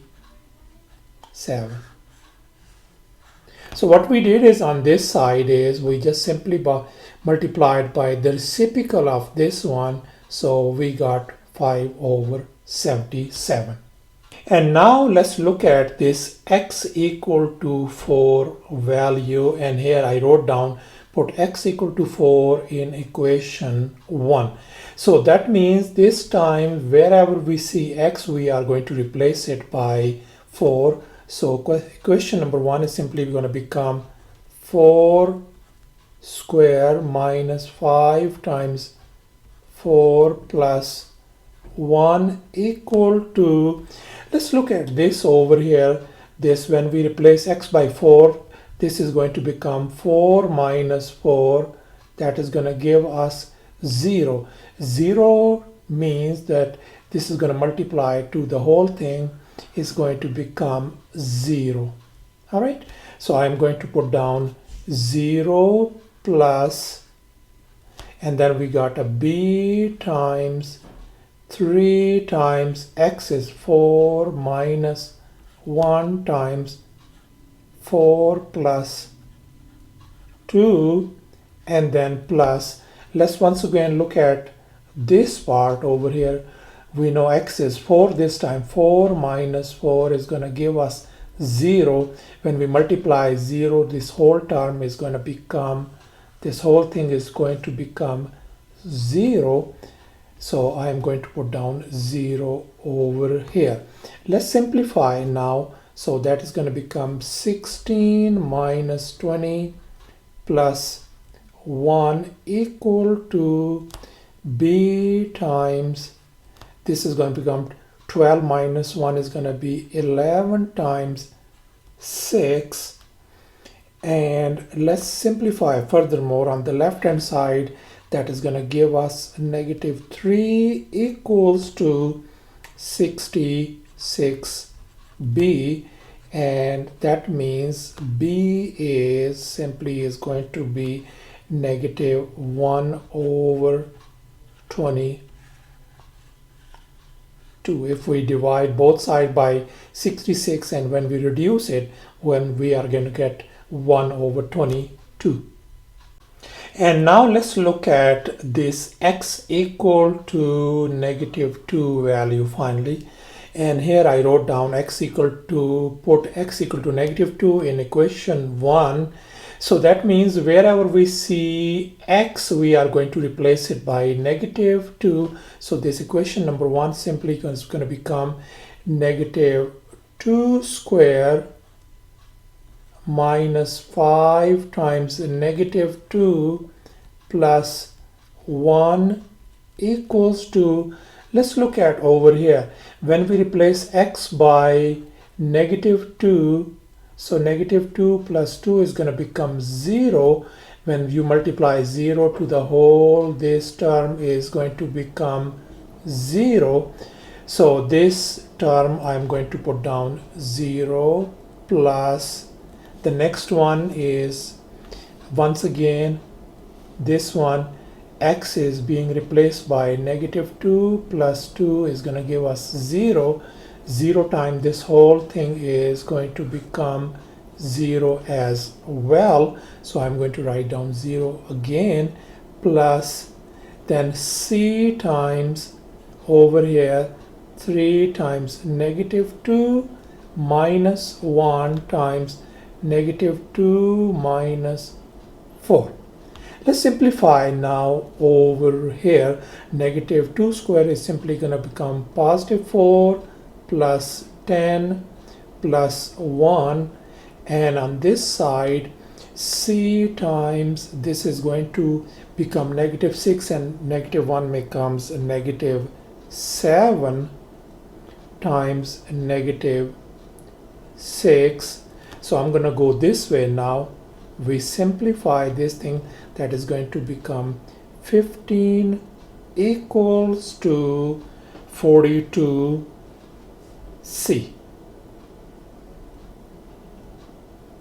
And then I can write c equal to 15 divided by 42, 15 divided by 42. That means c could be reduced to 5 over 14, isn't it? If you divide top and bottom by 3, we are going to get c equals to 5 over 14. So thus our a value turns out to be a 5 over 77, b value is negative 1 over 22, and c is 5 over 14. So thus in our partial fraction, wherever we see a, I am going to replace it by 5 over 77.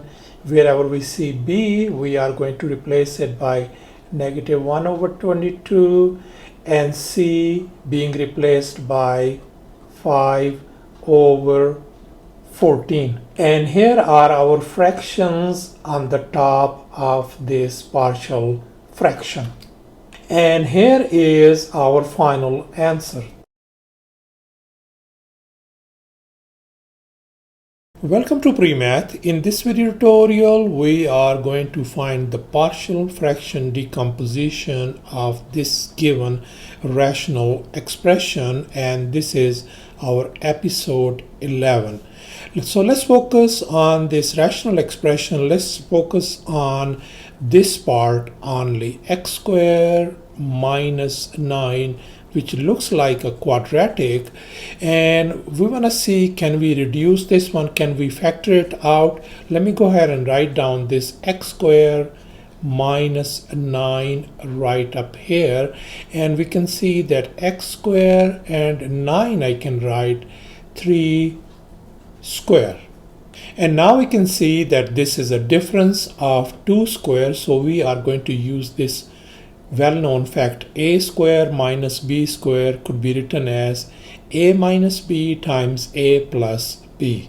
So I can write this one as this is equal to x minus 3 times x plus 3. So far so good. So this denominator could be written as, so I can write this rational expression as x times x minus 3 times x plus 3. So far so good. Now let's focus on the denominators over here. We have 3 linear factors, x times x minus 3 and x plus 3. That means we are going to write them, put them down as into three fractions. One fraction plus another one plus another one. So the first linear factor is x, that is going to come in the first fraction in the denominator. The other one is going to be x minus 3, and third one is going to be x plus 3. And on the numerator we are going to put a on the top for first fraction, this constant b for the second, and the constant c for the third. And now our task is to find the values of a, b, and c. And let's go move on to our next step. Let's focus on the denominator on this part, x times x minus 3 times x plus 3. I'm going to go ahead and multiply this across the board. I'm going to multiply on the top on this side, x times x minus 3 times x plus 3. Likewise, I'm going to multiply x times x minus 3 times x plus 3 for the first fraction on the right hand side, x times x minus 3 times x plus 3, and finally x times x minus 3 times x plus 3. And now we can see that this x cancels with this x on the top. This x minus 3 is gone with this x minus 3, and x plus 3 is gone with this x plus 3.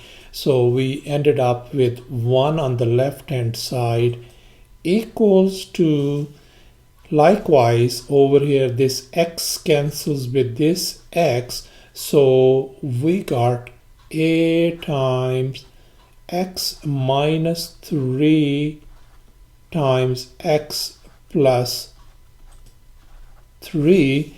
And now in the second fraction, this x minus 3 cancels with this x minus 3, so we got plus b times x plus 3. And finally this x plus 3 is gone with this x plus 3, so we got simply plus c times x minus 3. And I am going to call this equation as equation number 1. And here is our quick trick. Look for linear factors in the denominator. Here is our denominators, and we can see we have three linear factors, x, x minus 3, and x plus 3. Let me go ahead and write them down over here. I'm going to write x over here, and then I'm going to write x minus 3, and then I am going to write x plus 3. All right, I am going to set each and every one equal to 0. So we got x equal to 0 as one of our x value. Set this one equal to 0. So we got x equal to positive 3 as another x value, and set this one equal to 0 as well. So we got x equal to negative 3. So this is another value. Now let's focus on x equal to 0 value, and I have just wrote down, put x equal to 0 in equation 1. That means wherever we see x, we are going to replace by 0. So we can see the left hand side we have 1. I'm gonna just leave it there, and over here a times x is being replaced by 0 minus 3 and then 0 plus 3. And you can see this one over here, this x is being replaced by 0. So when we multiply this whole thing with 0, so this thing turns out to be 0. Likewise, next one we are going to see x over here. I'm going to replace it with 0. So that means 0 times this whole thing is going to be 0 as well. So I can write plus 0 over here and plus 0. Now let's go ahead and simplify this thing. 1 is on the left hand side, this a times this become negative 3 times positive 3, and when we're gonna go this side, so 1 equals to negative 9a, so that gives us a equal to negative 1 over 9 of our a value. Now let's focus on our next value, x equal to positive 3, and here I wrote down put x equal to 3 in equation 1. That means wherever we see x, we are going to replace it by positive 3. So let's go ahead and write down on the left hand side this equation 1. I can write 1 equals to, now let's see over here, a times x. Here x is being replaced by 3 minus 3 is going to give us 0. 0 times this whole term is going to become 0. All right. And now I am going to write down 0 plus, and then we have b times x. I am going to replace it by 3, and then 3 plus 3, then plus. Likewise, look at this one over here. This x is being replaced by 3 minus 3 is going to be a 0. 0 times this whole thing is going to be 0. So I can write plus 0 over here as well. And now let's simplify. 1 is on the left hand side, and this simply becomes b times 3, and this is 3 plus 3 is 6. Let's move on. So 1 equals to 18b, which tells us that b turns out to be equal to 1 over 18. And finally, we are going to focus on this x equal to negative 3 value. And here I wrote down put x equal to negative 3 in this equation number 1. That means wherever we see x, we are going to replace it by negative 3. So equation 1 on the left hand side, we're going to write down 1 equals to, look at over here, when I replace this x by negative 3 and this is plus 3, this is going to become 0. 0 times this whole thing is going to be 0. Likewise, we can see over here, if I replace this x by negative 3 and then plus 3, that makes it 0. 0 times this whole thing is going to be 0 as well.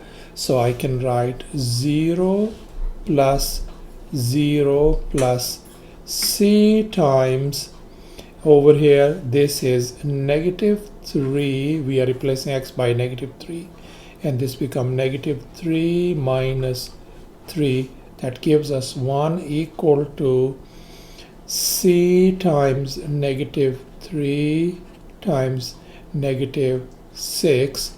That is going to give us 1 equal to 18c. That will tell us that c equals to 1 over 18.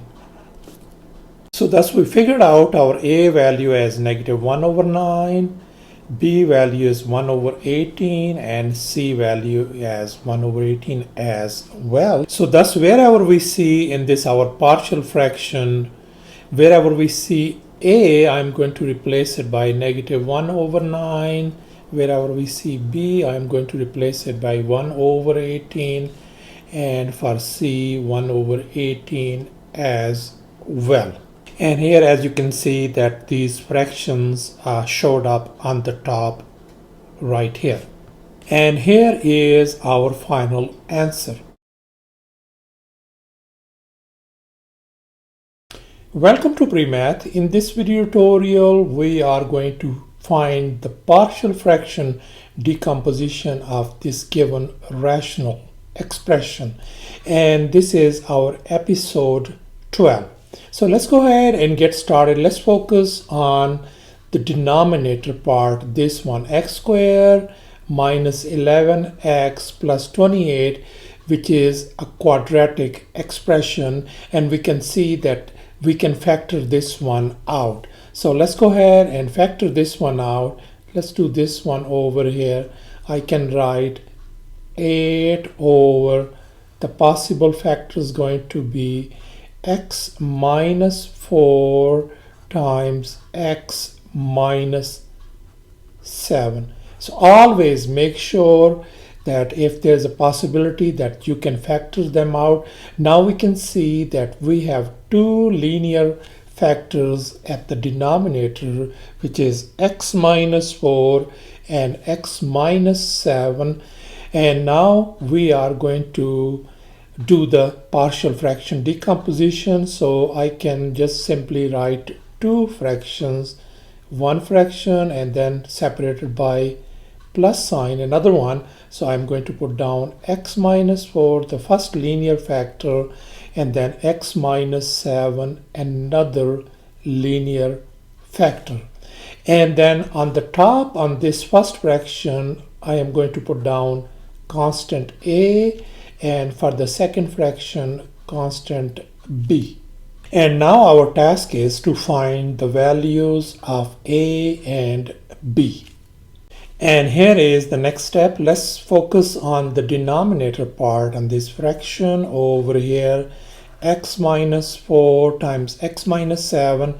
I am going to multiply this quantity across the board. I'm going to write down x minus 4 times x minus 7 with this fraction. Likewise, x minus 4 times x minus 7 with this fraction, and x minus 4 times x minus 7 with this fraction as well. Now let's look at this one. This x minus 4 and this x minus 4 cancels out. This x minus 7 and x minus 7 is gone.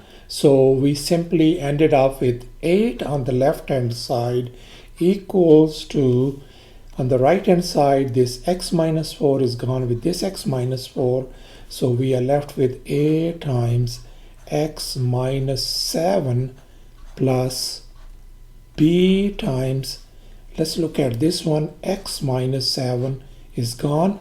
So we are left with simply x minus 4. And I am going to call this as our equation number 1. And here is our quick trick. Look for the linear factors in the denominator. Let's look at the linear factors. So we got two linear factors. One is x minus 4, the other one is x minus 7. I am going to copy them down right up here, x minus 4, and on this side I am going to write down x minus 7. I am going to set both of them equal to 0. That means x is going to be positive 4 as one of our x values, and x equal to positive 7, another x value. Now let's focus on this x equal to 4 right up here. And here I wrote down, put x equal to 4 in this equation 1. That means wherever we see x, replace it by 4. Let's go ahead and do that thing. On the left hand side of this equation 1 is 8 equals to a times, replace x by 4 minus 7, and then plus, let's look at this one over here. When I replace x by 4, this 4 minus 4 is going to give us 0. 0 times this whole thing is going to be 0. No wonder I am going to put down 0 right up here. So this could be simply written as 8 equals to negative 3a. That means our a value is going to be negative 8 over 3. And now let's focus on this next value of x, which is 7. So I just simply wrote down over here, put x equal to 7 in this given equation 1. That means wherever x appears, we are going to replace it by 7. So let's get started now. So that is going to be simply, equation 1 becomes 8 equal to, let's look at this x. When we replace it by 7, this becomes 7 minus 7 is 0. 0 times this whole term is going to become 0. So I am going to write down 0 plus b times 7 minus 4. So that is going to give us 8 equals to 3b. That means b turns out to be equal to 8 over 3. So thus our a value turns out to be a negative 8 over 3 and b value is 8 over 3. So in our partial fraction decomposition, we are going to replace this a by negative 8 over 3 and b by 8 over 3. And here our fractions showed up on the top, as you can see. And here is our final answer.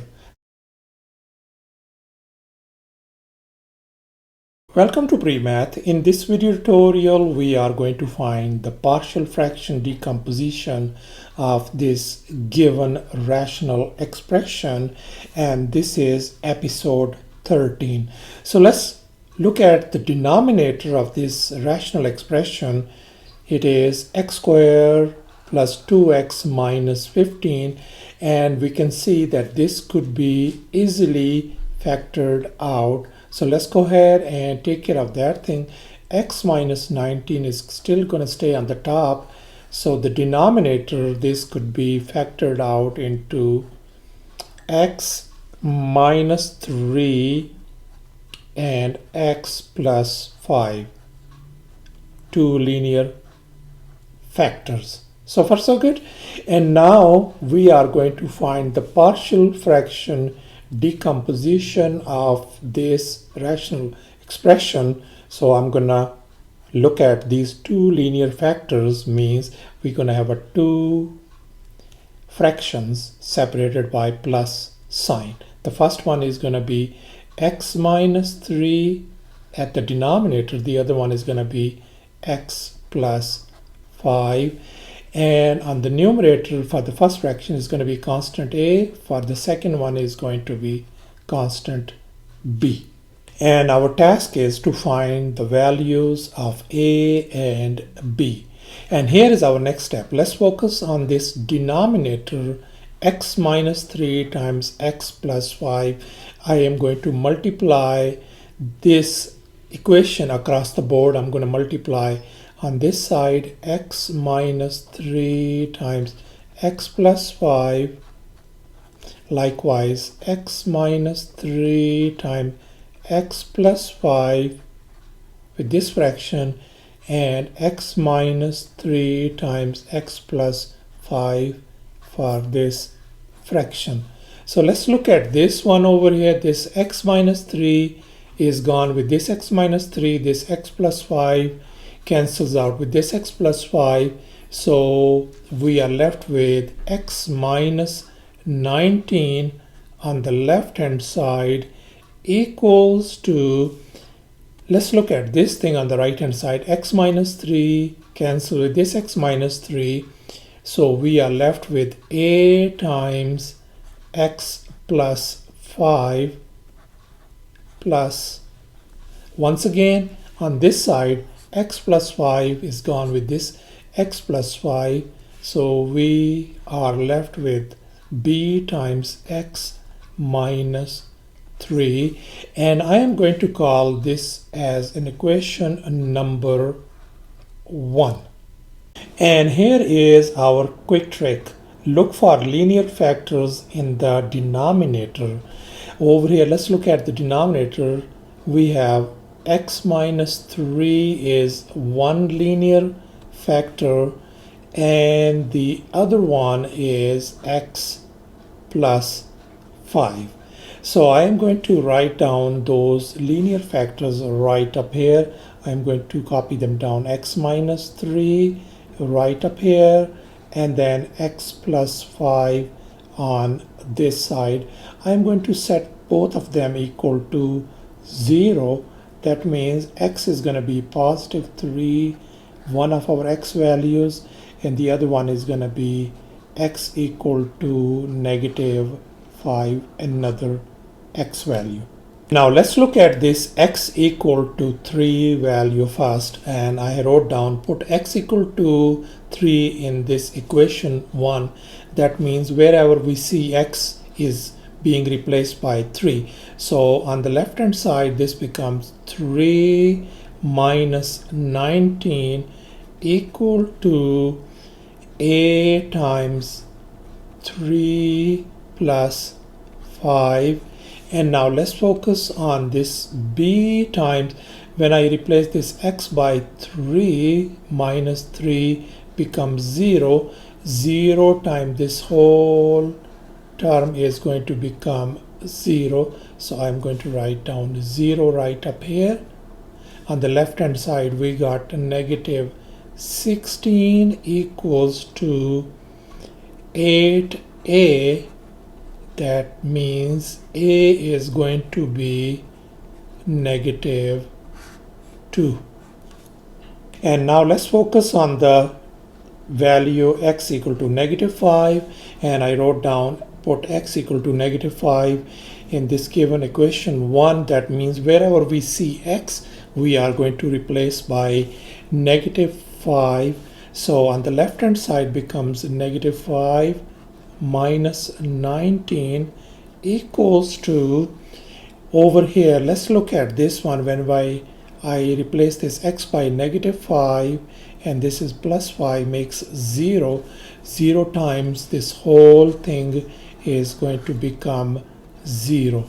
So I am going to write down 0 plus b times negative 5 minus 3. On this left hand side that's going to make negative 24 equals to negative 8b. That gives us b equal to positive 3 value. So thus our a value turns out to be negative 2 and b value is 3. And therefore in our partial fraction decomposition, wherever we see a we are going to replace it by negative 2, and wherever we see b that is going to be replaced by 3. And here is our final answer. Welcome to Premath. In this video tutorial we are going to find the partial fraction decomposition of this given rational expression, and this is our episode number 14. So let's go ahead and get started, and let's focus on our denominator over here on this rational expression. As we can see that we have the power 2. That means this linear factor is repeating itself twice. That means we are going to have 2 fractions. All right, so once if it repeats twice, that means we're going to have a once. We are going to put it just x plus 4, and then every time we go we have to increase power by 1, so it's going to become x plus 4 squared. And on the top over here for the first fraction on the numerator I'm going to put constant a, and for the second fraction I'm going to put constant b. And our task is to find the values of a and b. So let's go ahead and see how we can do that one. The very first thing we are going to do is let's focus on this denominator, this part, x plus 4 squared on the left hand side. I'm going to go ahead and multiply each and every term by this x plus 4 square. That means I'm going to multiply across the board. I'm going to multiply x plus 4 square and likewise x plus 4 square. So let's see what happens. Okay, so this x plus 4 square cancel with this x plus 4 square. So on the left hand side we are ended up with 5x equal to, and here as you can see that this 1x plus 4 cancel with 1 of it, so we are left with a times x plus 4, and then plus the next one over here, this x plus 4 square cancel with this x plus 4, so we just simply ended up with plus b.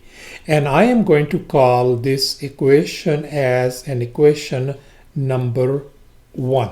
And in our next step we have a quick trick. Look for linear factor in the denominator. So let's look at this one over here. In the denominator on the left hand side we have just one linear factor, which is x plus 4. So I am going to write down, copy it down, x plus 4 right up here. Always set that linear factor equal to 0. That means x is going to become negative 4. And now we got x equal to negative 4. That's why I wrote down put x equal to negative 4 in this equation number 1. That means wherever we see x, we are going to replace it by negative 4. So equation 1 becomes 5 times negative 4. We are replacing x by negative 4. And here as you can see that when we replace x by negative 4 and this positive 4, that is going to give us 0. So 0 times this whole term is going to become 0. So I am going to put down 0 and then plus b.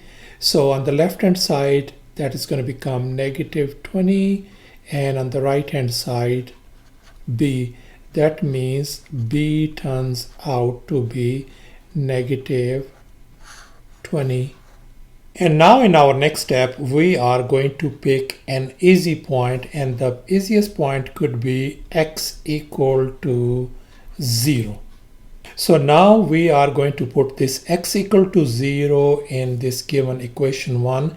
That means wherever x shows up we are going to replace it by 0. So the left hand side of this equation 1 is going to become 5 times 0 equal to a times, this is going to become 0, x we are replacing by 0, plus 4 plus b.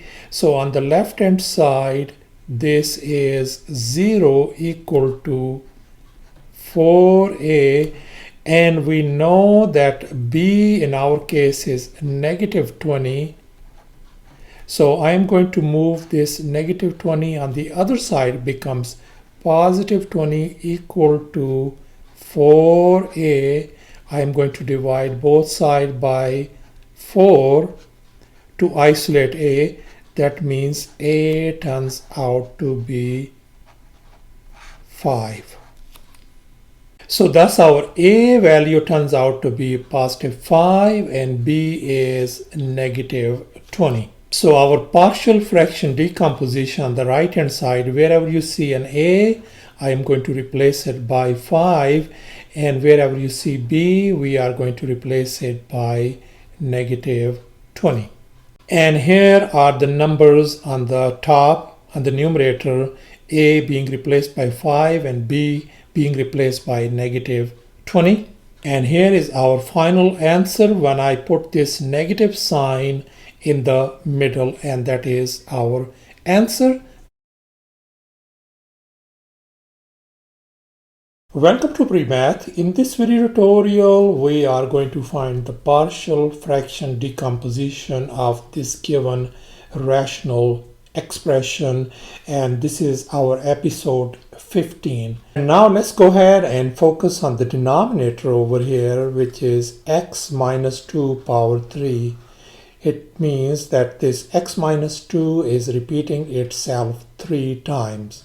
In other words, we got repeating factors. So since this is repeating itself 3 times, that means we are going to have 3 fractions. Let's go ahead and put down 3 fractions separated by plus sign. And the first one is going to be just simply x minus 2. And then as we go along, we are going to add power by 1. So the next one is going to be x minus 2 power 2. And then finally x minus 2 power 3.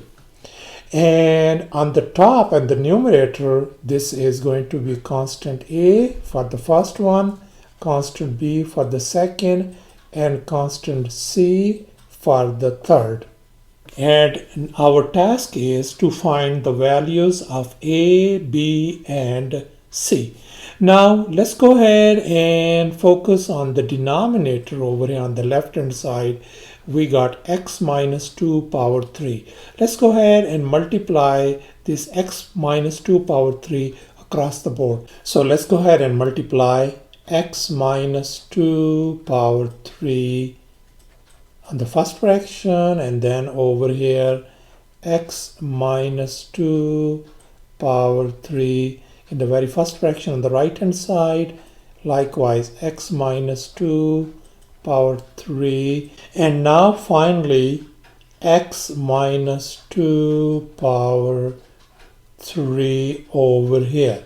And now the next step, we can see that this x minus 2 power 3 crosses out with this x minus 2 power 3. So we are left with on the left hand side with simply 10x plus 35 equals to, and as you can see over here, this x minus 2 crosses out with one of these x minus 2 factors. So we are simply ended up with a times x minus 2 power 2 plus, likewise over here we got x minus 2 power 2, and we have x minus 2 power 3. So these two factors, they will be cancelled out. So we will be left with b times x minus 2. And finally, let's look at this one over here, this x minus 2 power 3 and x minus 2 power 3, they are gone. So we are just left with c, and I am going to call this equation as an equation number 1. And now let's look at this quick trick. Look for linear factors in the denominator, and as you can see in the denominator on the left hand side, we just got one linear factor, which is x minus 2. So I am going to copy it down over here, x minus 2. Always set that thing equal to 0. That is going to give us x equal to 2 value. And now as we got x equal to 2, I have just wrote down, put x equal to 2 in equation 1. That means wherever we see x, we are going to replace it by 2. So let's go ahead and do this thing. The left hand side of this equation 1 is going to become 10 times 2 plus 35 equals to, let's look at this one over here. When I replace this x by 2, this 2 minus 2 is going to become 0. That means this whole term is going to become 0. Likewise, in this second over here, in the second term, this x is being replaced by 2, and then minus 2 becomes 0. That means this whole thing is going to become 0 as well. So let me just go ahead and write down 0 plus 0 plus c. and on the left hand side this is going to give us 20 plus 35 equal to C. That means C value turns out to be 55. And we still need to figure out A and B values. All right. And here is our next step. I have just copied down this equation number 1 right up here, and I'm going to write down 10x plus 35. Just see how I am going to proceed now. A times, we know that x minus 2 squared, when we expand it, is going to become simply x squared minus 4x plus 4. And then I'm going to distribute this b, that is going to become plus bx minus 2b plus c. And now this is 10x plus 35 equals to, here I'm going to distribute a across the board, that is going to become ax squared minus 4ax plus 4a, and we still have a bx minus 2b plus c. Now here, this is what I am going to do right now. Still, just leave this 10x plus 35 on the left hand side. We are not going to mess with that one. And here I am going to write down ax square. I'm going to just put the coefficient of x square is a, and here I can tell you over here we got x over here and x over here, so I can write as plus negative 4a plus b times x, and finally these constants I am going to write down plus 4a minus 2b plus c. And here is very crucial step. We are going to equate, or sometimes we call it compare, the coefficients on both sides. And on the left hand side of this equation, we have a x square is missing. I can put down 0 times x square and then plus like this one. Now let's go ahead and compare over here. You see on the left hand side, when we compare x square term with this x square, we can see that our a is going to be 0 equals to a for x square. And now next we are going to compare for x variable, and the left hand side we got 10 over here, and on this side we got negative 4a plus b. So let me just write down, this is going to become 10 equals to, this is going to be negative 4a plus b. So thus in this step we figured out that a turns out to be 0, and we are going to find the value of b. We can just plug it in, a value equal to 0. Let's do that one. So 10 equals to negative 4 times a is 0 plus b, that is going to give us 10 equals to, this is becomes 0, which is equal to b. So b value turns out to be 10. So thus our a value turns out to be 0, b value is 10, and c is 55. So thus in our partial fractions, wherever we see a, I'm going to replace it by 0, b by 10, and c by 55. And thus here is our final answer. This first part became a 0 because a was 0. So it is missing. So that is our final answer.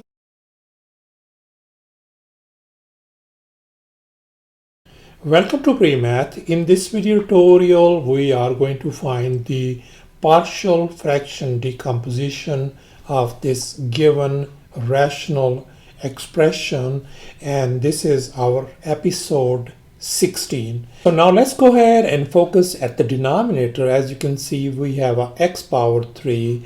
That means this x repeating itself 3 times, and then we have another linear factors x minus 3. So let's focus on x power 3 first. X power 3 means we are going to have these 3 fractions, by the way, first. All right. So for x power 3, first we're going to start off with x power 1, and then we're going to go x power 2 all the way to x power 3. And then let's focus on this x minus 3. So we're going to have one more fraction. So that's going to be x minus 3. Now, on the numerator, for the first fraction, we're going to have a constant a, for the second constant b, then c, and finally constant d. And our task is to find the values of a, b, c, and d. Let's focus on this left-hand side denominator, x power 3 times x minus 3. We are going to multiply this across the board. So I'm going to put down x power 3 times x minus 3. Likewise, x power 3 times x minus 3, x power 3 times x minus 3. We are going to multiply with each and every term. All right. And then x power 3 times x minus 3. So as we can see that this x minus 3 is gone with this x minus 3, this x power 3 is gone with this x power 3. So we are ended up with x minus 5 on the left hand side equals to, as you can see over here, 1x is gone with x power 3. So we are left with a times, on the top is going to become x power 2 times, this is x minus 3, and then next this x power 2 is 2x is gone with this x power 3, so we got only b times 1x and then x minus 3 plus, and then next, as you can see, this x power 3 is gone with this x power 3, so we got c times x minus 3, and finally this x minus 3 is gone with this x minus 3, so we are left with plus d times x power 3, and I am going to call this big long equation as number 1. And now here is a quick trick. Look for linear factors in the denominator. Let's look at the linear factors on the left hand side. In the denominator, we got x as one of the linear factors, and the second one is x minus 3. So we got 2 linear factors. I am going to copy them down over here. I'm going to say x, and then I am going to put down the other linear factors x minus 3. Let's set both of them equal to 0. So one of the x value turns out to be 0. And let's set this one equal to 0 as well. So that means x equal to 3 is another x value. Now let's focus on this x equal to 0 value first. And here I wrote down, put x equal to 0 in this equation 1. That means wherever x shows up, we have to replace it by 0. So let's go ahead and do this thing. On the left hand side, this becomes 0 minus 5 equal to, And over here, wherever we, if this x, if we replace this x by 0, that means this whole thing is going to become 0. All right. Likewise, if I replace this x equal to 0 as well, so this whole term is going to become 0. And likewise, once again, in this one over here, if I replace this one by 0, then this whole thing, this whole term is going to become 0 as well. So on the right hand side, we got 0 plus 0 plus c time, I'm going to replace x by 0. So this becomes 0 minus 3 and then plus 0. Let's simplify. On the left hand side is going to become negative 5 equal to negative 3c. That means c turns out to be 5 over 3 value. And now let's focus on the other x value, which is 3. And here I wrote down x, put x equal to 3 in equation 1. That means wherever we see x, we are going to replace it by 3. So let's go ahead and do that one. On this equation 1, the left hand side becomes 3 minus 5 equals to, let's focus on this one over here. When I replace this x by 3, 3 minus 3 becomes 0. 0 times the whole thing, the whole term is going to be 0. Likewise, on this one over here, if I replace this x by 3, minus 3 is going to give us 0. That means this whole term is going to become 0 as well. And again, over here, when I replace this x by 3, minus 3 means 0. 0 times this whole term is going to become 0. So therefore, I am going to write down on the right hand side 0 plus 0 plus 0 plus d times, we have a 3 power and then x is 3 and then power 3. Okay, and now this is going to become negative 2 on the left hand side, and here d times 3 power 3 is 27, so which gives us d value as negative 2 over 27. So far we have figured out c value and d as well, and now we have to find a and b values.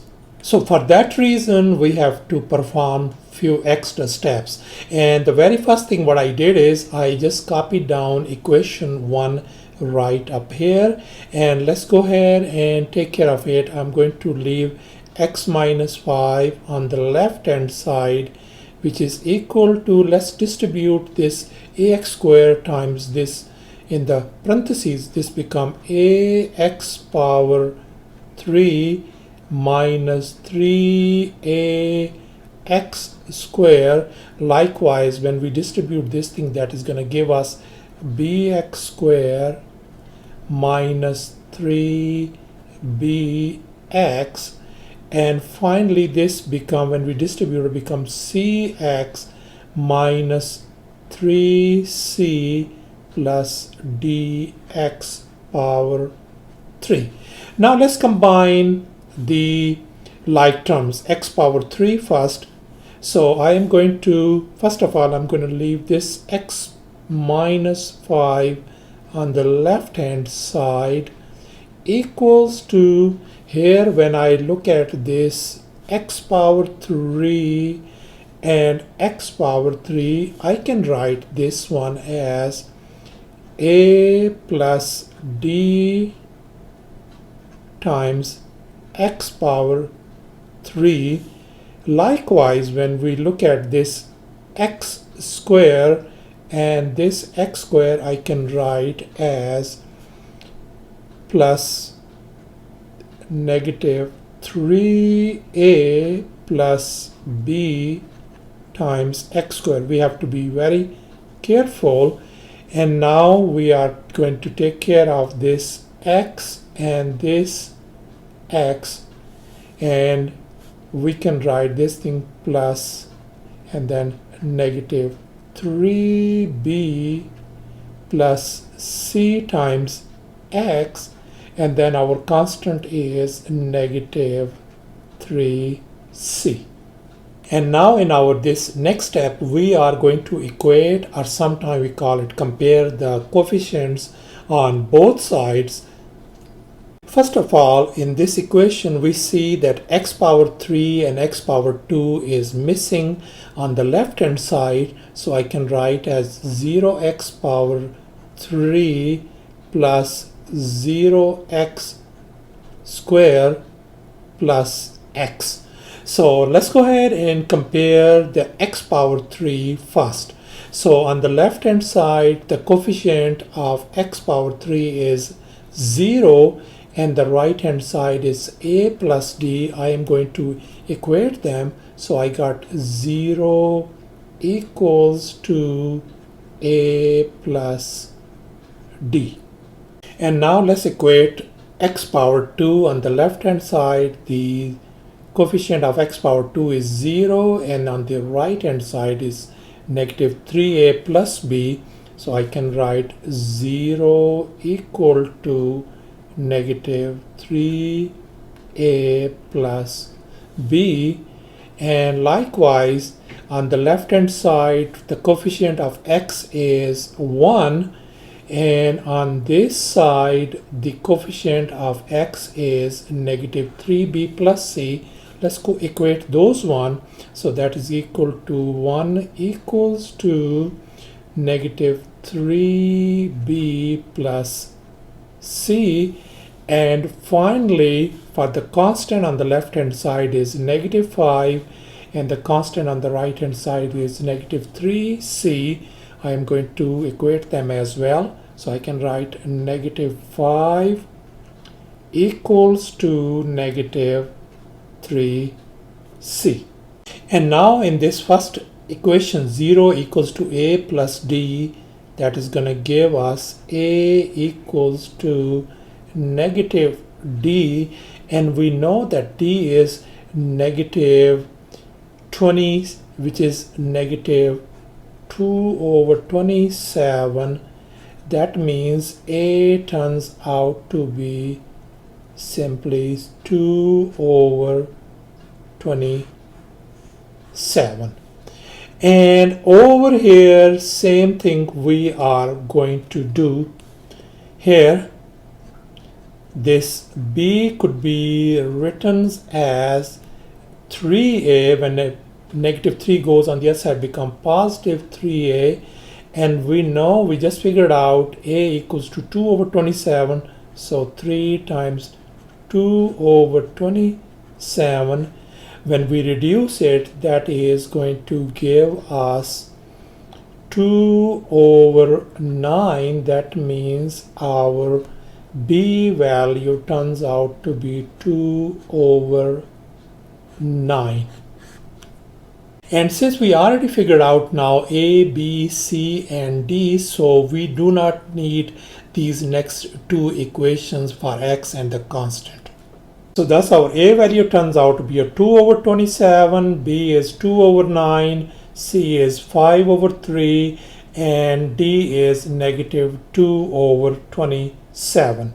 So in our partial fraction decomposition, wherever we see a, I am going to replace it by 2 over 27, b for 2 over 9, c for 5 over 3, and d for negative 2 over 27. And thus you can see the constant values on the numerator for a, b, c, and d. And here is our final answer. Welcome to Premath. In this video tutorial, we are going to find the partial fraction decomposition of this given rational expression. So let's get started with the partial fraction. Let's look at the denominator. As you can see that we have one of the factor is linear factor is x plus 6, and the other factor x minus 1 is repeating itself twice. So that means we have a repeating factors in the denominator. So let's go ahead and write down first fraction, and for first fraction I'm going to put down x plus 6 in the denominator. For the second one, for the repeating, since it's repeating twice, so I'm going to put down two more fractions. So in the first one is going to be a simply x minus 1, and the next fraction is going to be x minus 1 power 2. All right, and on the numerator is going to be, for the first fraction is going to be constant a, for the second constant b, and for the third constant c. And now our task is to find the values of a, b, and c. Now let's focus on the denominator over here, this part. That's one I'm going to circle it. It is x plus 6 times x minus 1 square. I am going to multiply this one across the board. I am going to multiply x plus 6 times x minus 1 square on the left hand side. Likewise, x plus 6 times x minus 1 square, x plus 6 times x minus 1 square, and likewise x plus 6 times x minus 1 square. All right, and now let's look at this thing. As you can see, this x plus 6 and x plus 6 is gone. X minus 1 squared cancels out with this x minus 1 square. So we ended up with 7x squared minus 17x plus 38 on the left hand side. And now let's look at this one on the right hand side. This x plus 6 is gone with this x plus 6. So we got a times x minus 1 square. All right. On the next one over here, we got x minus 1, and here we have x minus 1 squared. So one of the x minus 1 cancels out, so we got only x minus 1 on the top. So I can write plus b times x plus 6 times x minus 1, and then let's look at this thing. This x minus 1 square is gone with this x minus 1. So we simply got plus c times x plus 6. And I am going to call this equation as equation number 1. And here we have a quick trick. Look for the linear factors in the denominator, and here in the left hand side we can see that we have a x plus 6 is one of the linear factors, and the other one is x minus 1. So we got two linear factors. I'm going to copy them down over here. First one is x plus 6 and the other one is x minus 1. I am going to set both of them equal to 0. So the first one is x equal to negative 6, and likewise set this one equal to 0. So x equal to positive 1 is another x value. Now let's focus on this first x equal to negative 6 value, and here I wrote down put x equal to negative 6 in this equation 1. That means wherever we see x, we are going to replace it by negative 6. So let's go ahead and do that one. So the left hand side is going to become 7 times negative 6 square minus 17 times negative 6 plus 38 equals to, here we can see that we have a times x is being replaced by negative 6 minus 1 square. And now let's look at this one over here, the second over here. X is being replaced by negative 6, and then we have a plus 6. Negative 6 and plus 6 gives us 0. 0 time this whole term is going to become 0. And likewise over here, when we replace this x by negative 6, negative 6 plus 6 is going to become 0. 0 time this whole thing is going to become 0. So that means I can write over here 0 plus 0. And now let's go ahead and simplify the left hand side. This could be written as 7 times negative 6 squared could be written as 36 plus, that is going to be a 102 plus 38 equals to, this is going to become a times negative 7 square. And over here when we add these one, that's going to become 252 plus 102 plus 38 equals to 49a. All right.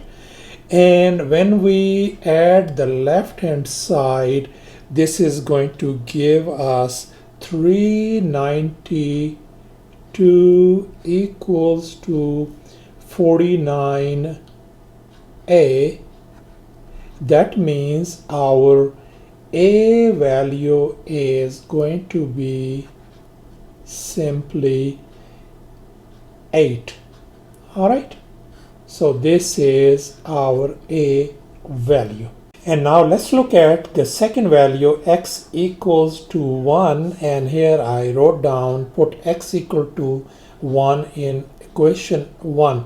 That means wherever we see x, we are going to replace by 1. So let's get started with that one. On the left hand side, that is going to become 7 times 1 square minus 17 times 1 plus 38. And on the right hand side, as you can see over here, when I replace this x by 1, 1 minus 1 is going to give us 0. 0 means this whole term is going to become 0. Likewise over here, when I replace this 1, x by 1, 1 minus 1 is going to give us 0. 0 times this whole term is going to become 0. So I can write this one 0 plus 0 plus c times, and here we have a 1 plus 6. All right, on the left hand side, we got 7 times 1 square is 1. So I can write 7 minus 17 plus 38 equals to 7c. And if I simplify the left hand side, that is going to give us 28 equal to 7c. That means c value is going to be 4. And now let me show you an easy way to finish off this problem. I said let's pick an easy point, and the easy point could be x equal to 0. So that means wherever we see x in this equation 1, we are going to replace x equal to 0. That's why I put x equal to 0 in equation 1. So let's do this one. So the left hand side, if this equation is going to become 7 times 0 square, I'm going to replace x by 0. minus 17 times 0 plus 38 equals to, on the right hand side, this a times 0 minus 1 square plus b times, we got 0 plus 6 times 0 minus 1 and plus c times 0 plus 6. Let's look at the left hand side.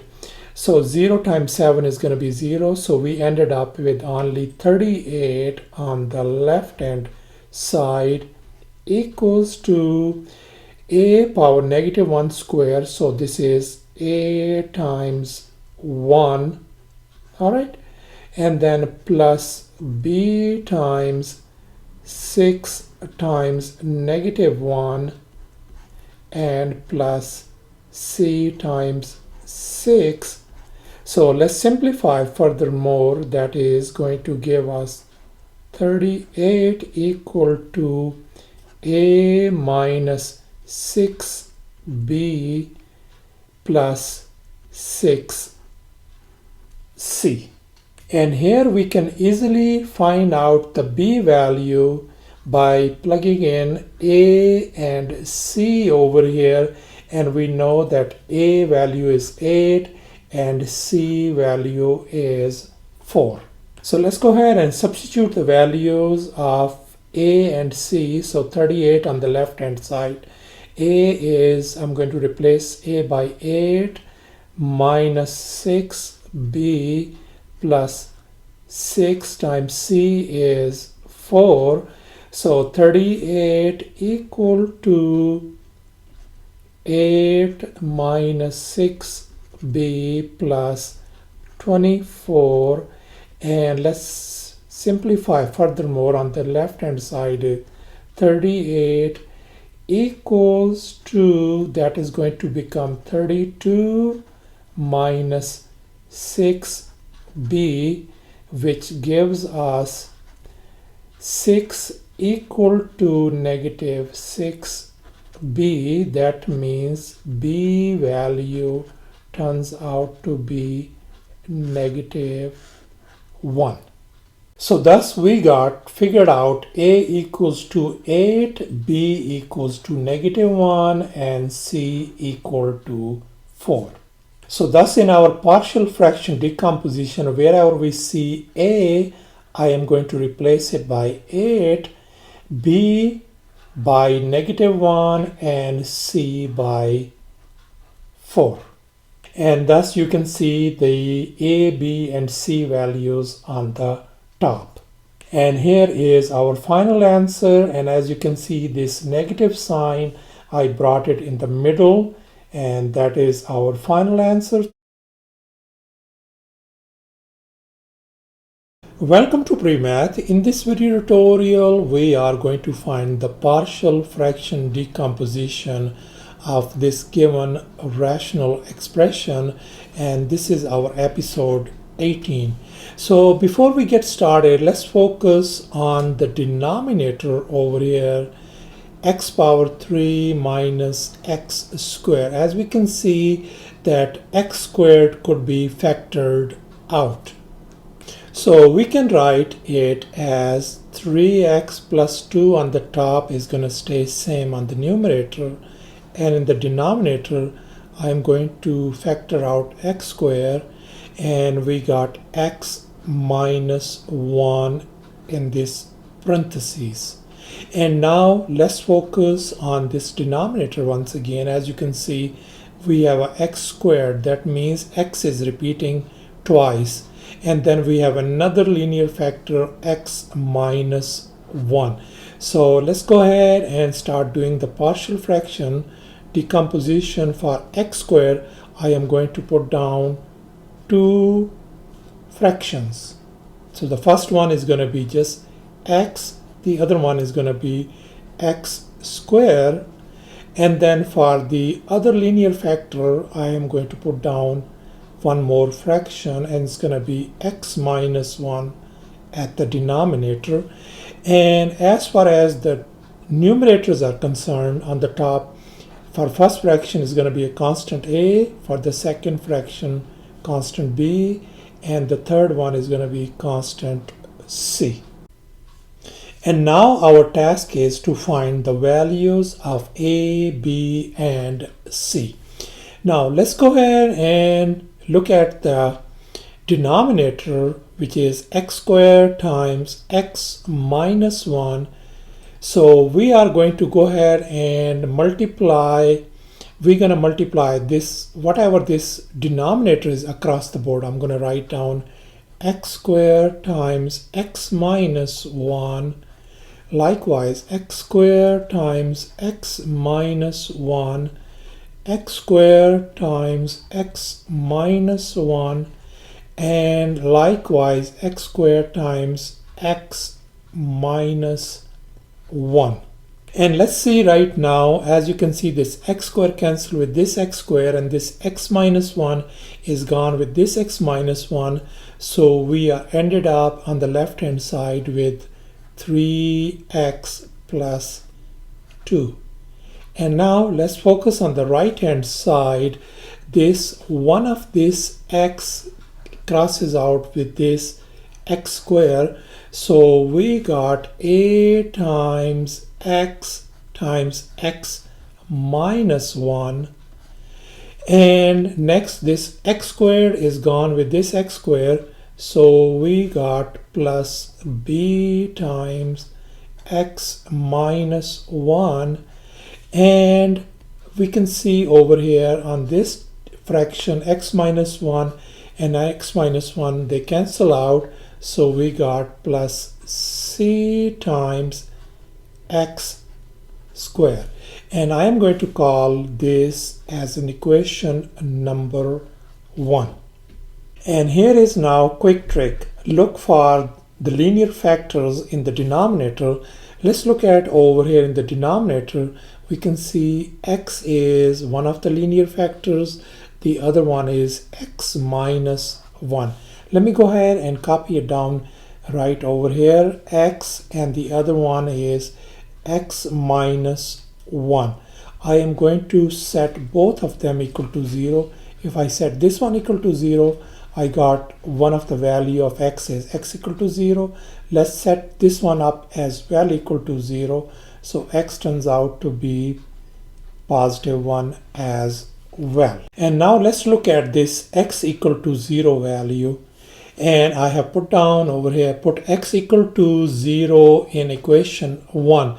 That means wherever x appears, I am going to replace it by 0. So let's get started. On the left hand side of this equation is going to become 3 times 0 plus 2 equals to, and here if I replace x by 0 over here, 0 times this whole thing, whole term is going to become 0. Likewise, if I replace this x by 0, that means this whole term is going to become 0 as well. So let's go ahead and put down 0 plus b times 0. X is being replaced by 0 minus 1 and plus 0. Let's simplify furthermore. 3 times 0 is 0. 0 plus 2 equals to 2 equals to b times negative 1, which gives us b equals to negative 2 value. And now let's look at x equal to 1 value. And here I wrote down, put x equal to 1 in equation 1. That means wherever x shows up, I'm going to replace it by 1. Let's go ahead and do that one. On the left hand side of this equation 1 becomes 3 times 1 plus 2 equals to, and here when I replace x by 1, 1 minus 1 is going to give us 0. 0 times this whole thing, whole term is going to become 0.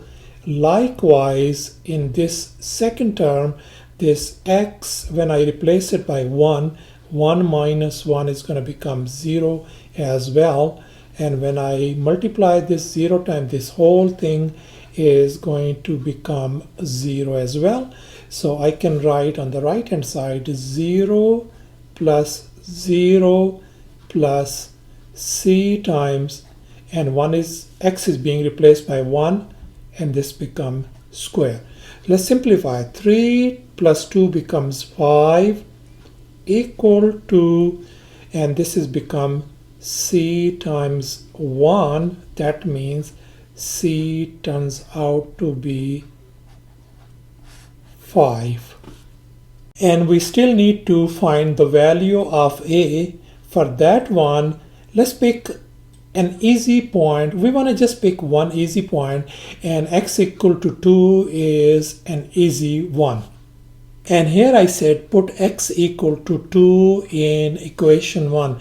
That means wherever x shows up, I'm going to replace it by 2. Let's go ahead and do that one. The left hand side of equation 1 becomes 3 times 2 and then plus 2 equals to a times x is being replaced by 2, and then 2 minus 1 plus b times 2 minus 1, and then plus c times 2 square. And let's simplify furthermore. 3 times 2 is 6 plus 2. The left hand side is going to become 8, and on this side this is going to become, when we simplify it, it's going to become 2a plus b plus 4c. And now we know that b is negative 2. I'm going to replace b by negative 2, and c is 5. I'm going to replace c by 5. So let's do that one. So 8 equals to 2a plus b being replaced by negative 2, and plus 4 times c is 5. So which gives us 8 equals to 2a plus 18, and when we move 18 on the other side, 2a equals to negative 10. So that means a turns out to be negative 5 value. So that's how a value turns out to be negative 5, b value is negative 2, and c value is 5. So in our partial fraction decomposition, wherever we see a, I am going to replace it by negative 5, b by negative 2, and c by 5. And here when we replace a, b, and c by their respective values, negative 5, negative 2, and 5. And here is our final answer, as you can see. Welcome to Premath. In this video tutorial, we are going to find the partial fraction decomposition of this given rational expression, and this is our episode 19. So let's go ahead and get started with our partial fraction decomposition. The very first thing we are going to do is look at the denominator over here. And you can see among these three terms, x is in common. As you can see, I can write x outside, and I can put down inside the parentheses x squared plus 2x plus 1. And on the top, it's going to stay 4 as it is. Now let's focus on this inside the parentheses, and you can see that this represents a perfect square if I put this 1 as a 1 square. So I'm going to use this fact a plus b squared equal to a squared plus 2ab plus b squared, and I can write this one as 4 over x times this part is going to become x plus 1 square. So I have now nicely copied this one down over here, as you can see. And now you can see that we have successfully factored out the denominator nicely, as you can see in our very first step. Now we are going to go ahead and get started with the partial fraction decomposition process. So let's focus on the denominator part over here. We got x as a one linear factor, and then we got x plus 1 squared. That means x plus 1 is repeating itself twice. So we are dealing with the repeating linear factors. So let's go ahead and get started. I can put down first in the first fraction of the denominator x, and then for this twice repeating we are going to put two fraction as well. The first one is going to be x plus 1, and the other one is going to be x plus 1 square. And on the top, on the numerator, a is going to be in the first fraction, b in the second, and c in the third. And now our task is to find the values of constant a, b, and c. So let's focus on the denominator over here on the left hand side, x times x plus 1 square. I am going to go ahead and multiply this, whatever this thing is, across the board. I'm going to multiply x times x plus 1 square on the left hand side, likewise x times x plus 1 square, x times x plus 1 square, and x times x plus 1 square with each and every fraction. Now as you can see that this x and x is gone, this x plus 1 squared and x plus 1 squared is gone as well. So we are left with only 4 on the left hand side, equals to, now as you can see that this x is cancelled out with this x, so we are left with a times x plus 1 square. And over here, as you can see that this x plus 1 is going to get cancelled out with one of x plus 1 squares. So we got simply plus b times x plus 1, and plus finally this x plus 1 squared cancelled with this x plus 1 squared. So we got plus cx, and I am going to call this one as in equation number 1. And here is our quick trick. Look for linear factors in the denominator. Let's look at this on the left hand side. In the denominator, we can see we got x as a one linear factor and x plus 1 as another linear factor. I'm going to copy them down over here, x and x plus 1 over here. I'm going to set this one equal to 0. So we got one of the x value is x equal to 0. I'm going to set this one equal to 0 as well. So I got x equal to -1 as another x value. And now let's focus on this first x value, which is x equal to 0. And here I wrote down, put x equal to 0 in this equation 1. That means wherever we see x, we are going to replace it by 0. Let's go ahead and start doing that one. On the left hand side, 4 is going to stay same in equation 1, and on the right hand side, a times 0 plus 1 square. And let's look at this one over here. When we replace this x by 0, that means this whole thing is going to become 0. Likewise, in the next term, when I replace x by 0, 0 times this whole term is going to become 0 as well. So I can write this thing plus 0 and plus 0 as well. So let's simplify furthermore. So this is going to become 4 equal to, this simply become a times 1 squared is going to become 1, and that means our a value turns out to be positive 4. And now let's focus on the other value of x, which is negative 1, and here I wrote down put x equal to negative 1 in equation 1. That means wherever we see x, we are going to replace it by negative 1. So let's go ahead and start working on that one. The first equation number 1 on the left hand side is going to stay 4 as this number. On the right hand side, as you can see, when I replace this x by negative 1 and this is positive 1, that's going to make it 0. So 0 times this whole term is going to become 0.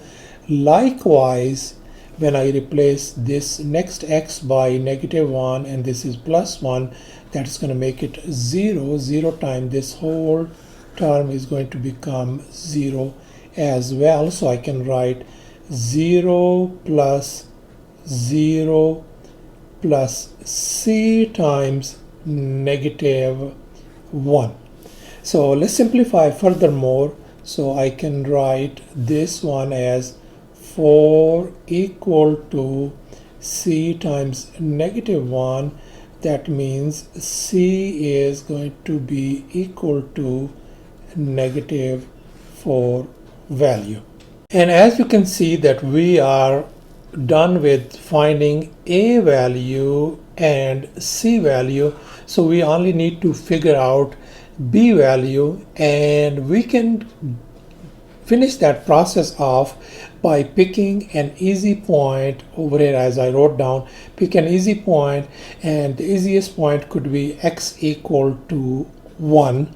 So that's why I wrote down put x equal to 1 in this equation 1. That means wherever x shows up, we are going to replace it by 1.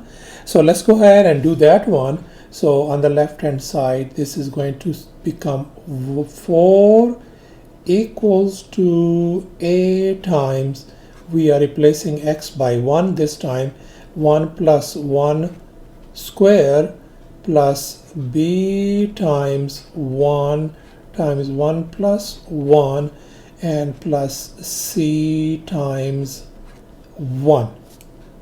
And now let's simplify it furthermore. So 4 equals to a times, this is 1 plus 1 is become 2 square plus this become b times 1 times 2 is 2 plus c, and if we simplify it furthermore, we are going to get 4 equals to 4a plus 2b plus c.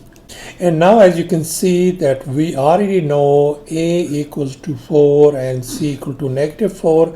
I am going to replace a by 4 and c by negative 4, so we can easily figure out b value.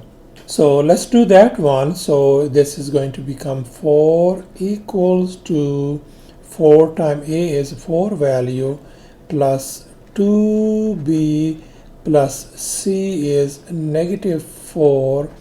And if we simplify furthermore, we got 4 equals to 16 minus 4 is going to become 12 plus 2b, which gives us 2b equals to negative 8 equals to 2b. That means b value turns out to be negative 4. Thus our a value turns out to be 4, b negative 4 and c negative 4 as well. So that means in our partial fraction decomposition, wherever we see an a, I am going to replace it by 4, b by negative 4 and c by negative 4 as well. And here is a partial fraction decomposition with the numbers on the numerators. And here is our final answer, as you can see.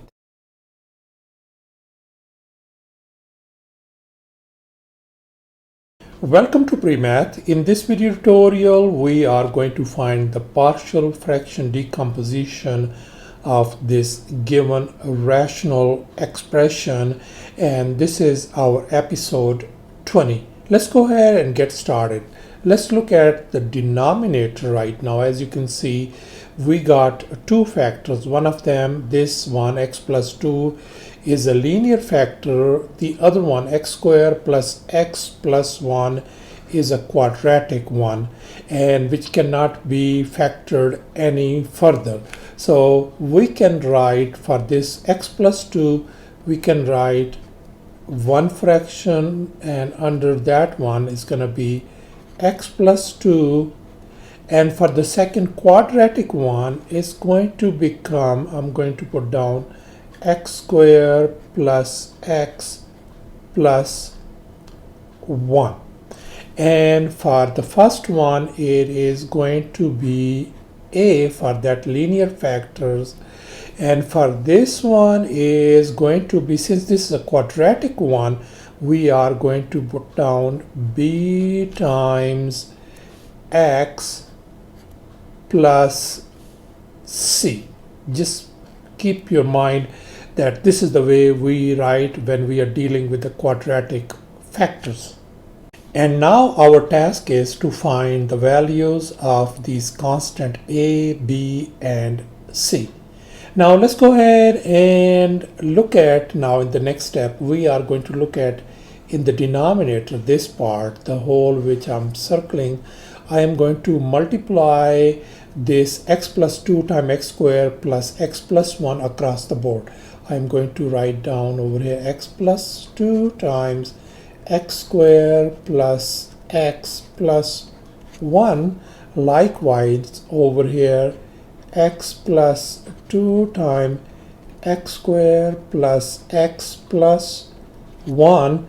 And finally over here, x plus 2 times x squared plus x plus 1. Now as we can see that this x plus 2 cancels out with this one, this x squared plus x plus 1, this is gone with this x squared plus x plus 1. So we are just ended up on the left hand side with x squared plus 1 equals to, let's take care of this one on the right hand side. This x plus 2 is gone with this x plus 2. So we got a times x squared plus x plus 1. And then in the next one here, we can see that this x squared plus x plus 1 cancels out with this x squared plus x plus 1. So we simply got plus bx plus c times x plus 2. And I am going to call this equation as equation number 1. And here is the quick trick. Look for linear factor in the denominator. Let's look at the linear factor in the denominator on the left hand side. As we can see, we got just one linear factor, which is x plus 2. I am going to copy it down right up here, x plus 2. I am going to set this one equal to 0. So we got x equal to negative 2. And now in the next step, I am going to look at this x equal to negative 2 value. And here I just wrote down, put x equal to negative 2 in this equation 1. That means wherever we see equation in this equation x, we are going to replace it by negative 2. Let's go ahead and do that one. So the left hand side is going to become simply negative 2 square plus 1 equal to a times, this is going to be a negative 2 square plus negative 2 and then plus 1. And let's look at this second term over here. When I replace this x by -2 and this is +2, that's going to make it a 0. So 0 times this whole term is going to become 0. So I can simply write this one as +0. Let's simplify this one. On the left hand side, -2 square is 4. 4 plus 1 is simply 5. All right, equals to, this is going to become a times -2 square is 4 minus 2 plus 1. Let's go ahead and simplify furthermore. We got 5 equal to, this is going to become 3a, which means a turns out to be 5/3 value. Thus we figured out a value, but still we need to figure out b and c value. For that purpose we need to do some extra steps. So watch and see how I'm going to do right now. So let's look at this equation 1. I am going to copy it down. I am going to write it down over here. I am going to say x square plus 1 on the left hand side equals to, on the right hand side I am going to distribute this a, so this is going to become ax square plus ax plus 1a, and then plus, likewise I am going to use a FOIL method. I'm going to multiply these two parentheses. Bx times x is going to become bx square plus 2bx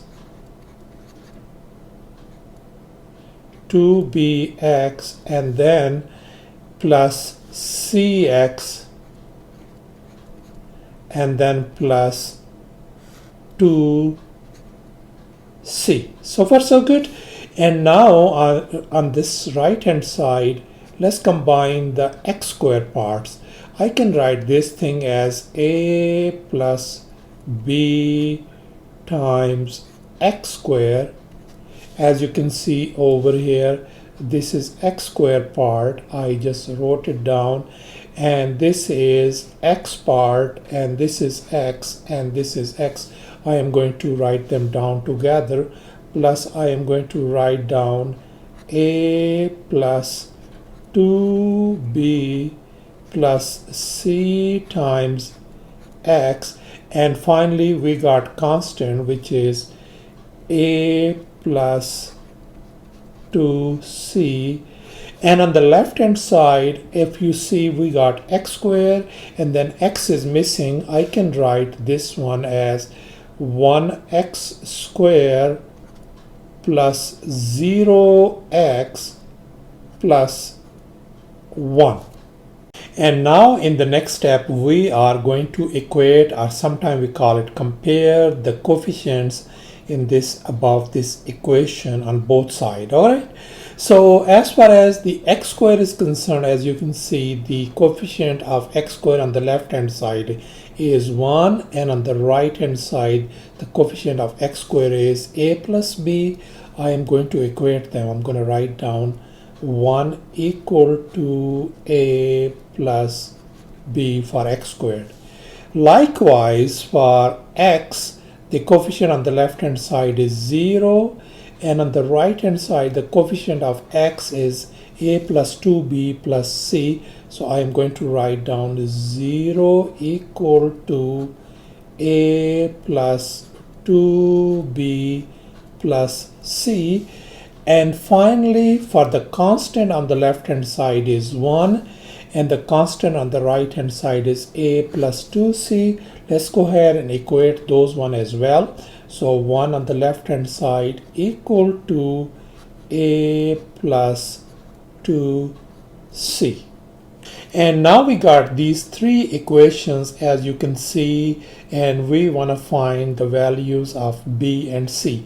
And now let's look at this first equation 1 equal to a plus b. Here I can isolate b. I can write b equal to 1 minus a, and we know that a is, in our case, is 5 over 3. I am going to replace that one, so I can write b equal to 1 minus 5 over 3, isn't it? And over here, if I subtract these one, that's going to give you negative 2 over 3. So thus our b value turns out to be negative 2/3. And now let's focus on this third equation, 1 equal to a plus 2c. Here I can write this one as 2c equal to 1 minus a, and over here I can write this one as 2c equal to 1 minus, and we know once again a is 5 over 3. All right, so this could be written as 2c equal to negative 2/3, and if I divide both sides by 2, c is going to give us negative 1 over 3 value. So thus we figured out our a value as 5 over 3, b as negative 2 over 3, and c as negative 1/3. So in our partial fraction, wherever we see a, I am going to replace it by 5/3, b replaced by negative 2/3, and c by negative 1/3. And here you can see that a is being replaced by 5/3, b by negative 2/3, and c by negative 1/3. And now let's go ahead and simplify it a little bit more. This fraction is going to become 5 over 3 times x plus 2, and over here we can see plus. As you can see here, I can factor out negative 1/3. I can factor out negative 1/3. So in the parentheses, we got 2x plus 1 divided by x squared plus x plus 1. And here is our final answer for partial fraction decomposition. Welcome to Premath. In this video tutorial, we are going to find the partial fraction decomposition of this given rational expression, and this is our episode 21. So before we do partial fraction decomposition, let's focus on the denominator over here. As you can see, this is our quadratic factor, and that cannot be factored any further. So that's the reason why we are going to call it irreducible quadratic factor. And the other thing is that this has a power 2, means that it is repeating itself twice. So no wonder I put down it has repeated factors as well.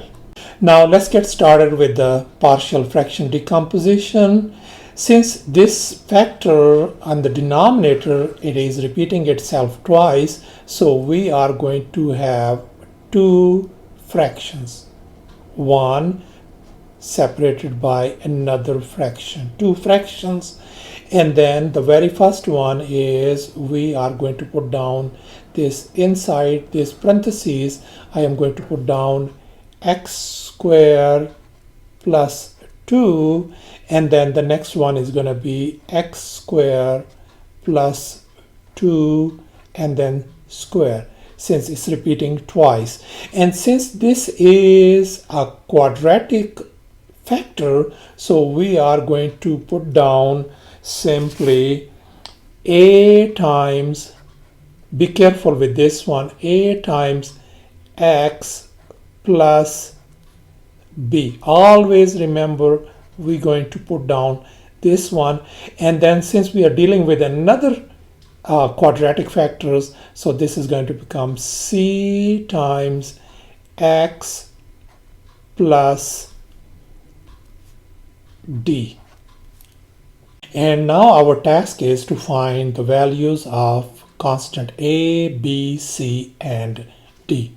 So let's move on to our next step. Let's focus on the denominator over here on the left hand side, which is x squared plus 2 power 2. I am going to multiply this one across the board over here. Let me go ahead and multiply x squared plus 2 square on this side.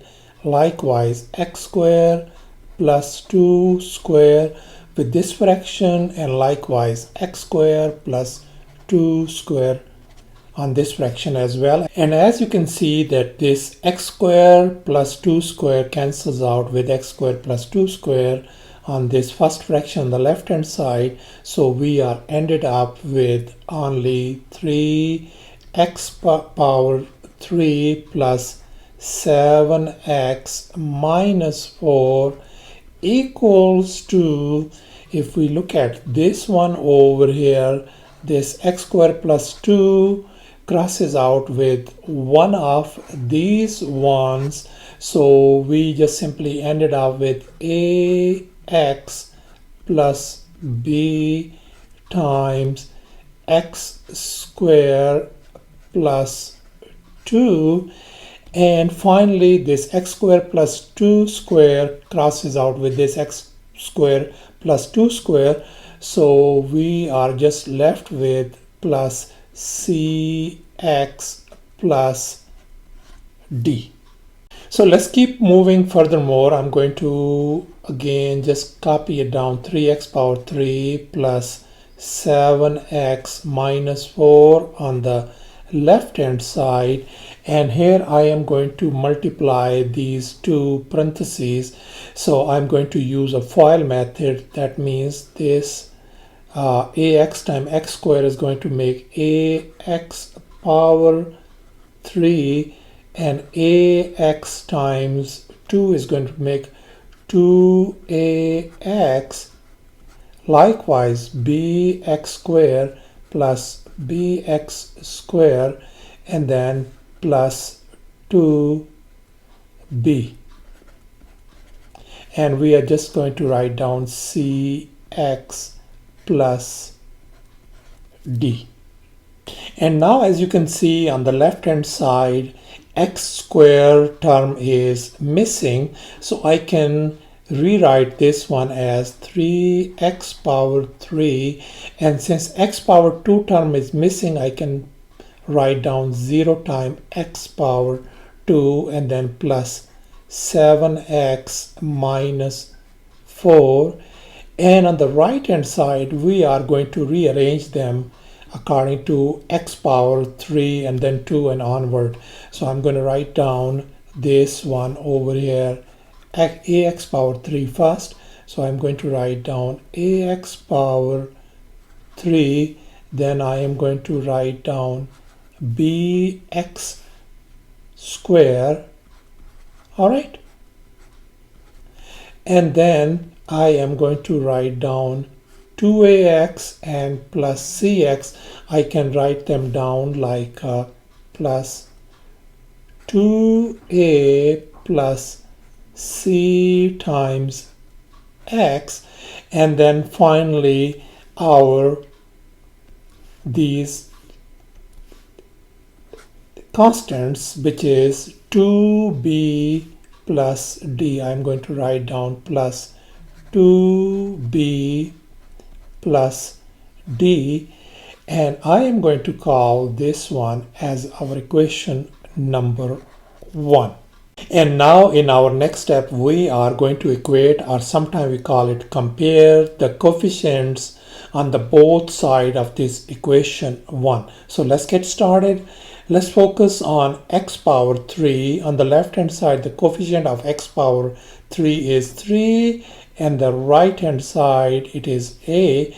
I can just simply equate them. I can write down 3 equals to a. Likewise, for x square part, the coefficient of x square on the left hand side is 0 and the right hand side is constant b. I can equate them as well. I can write down 0 equals to b, and then next is our x. So the coefficient of x on the left hand side is 7, and on the right hand side the coefficient of x is 2a plus c. I am going to equate them as well. I can write them 7 equals to 2a plus c, and finally on the left hand side the constant is -4, and the right hand side the constant is 2b plus d. Let's go ahead and equate them as well. So we got -4 equals to 2b plus d. So thus we can see that this 3 equal to a means that a value is just 3, and here means in the second equation b could be written as 0 value, and here in the constant section, so this -4, and we know that b is 0, so 2 times 0 plus d means -4 equals to d, means that d turns out to be -4 value. And finally, let's focus on this one over here, 7 equal to 2a plus c. I can just simply replace this a by 3, so 2 times a being replaced by 3 plus c means that is going to give us 7 equal to 6 plus c, means c value is just 1. So thus our a value turns out to be 3, b value is 0, c is 1, and d is -4. So thus in our partial fraction decomposition, wherever we see a, I am going to replace it by 3, b by 0, c by 1, and finally d by -4. And now here you can see we replace a by 3, b by 0, c by 1, and d by -4, and thus here is our final answer. Welcome to Premath. In this video tutorial we are going to find the partial fraction decomposition of this given rational expression. So let's look at the denominator. As we can see, we got x power 3. That means we have a repeating factors, and the other factor is x power 2 plus 3, which is quadratic, and that cannot be factored. No wonder we're going to call it irreducible quadratic. So therefore we have got irreducible quadratic factor as well as repeated factors. Now once again, let's focus on the denominator, this part, x power 3. This tells us that this is repeating itself 3 times. That means we are going to put 3 fractions first. 1 separated by plus sign, and then plus 1. And the first one is going to be x power 1, x power 2, and x power 3. All right.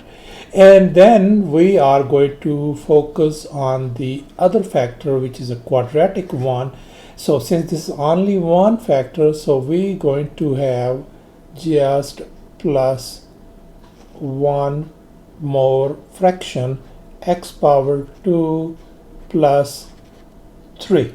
And now let's focus on the numerator. On the top part for this first fraction is going to be constant a, for the second fraction constant b, third fraction constant c, and the fourth fraction we have a quadratic part.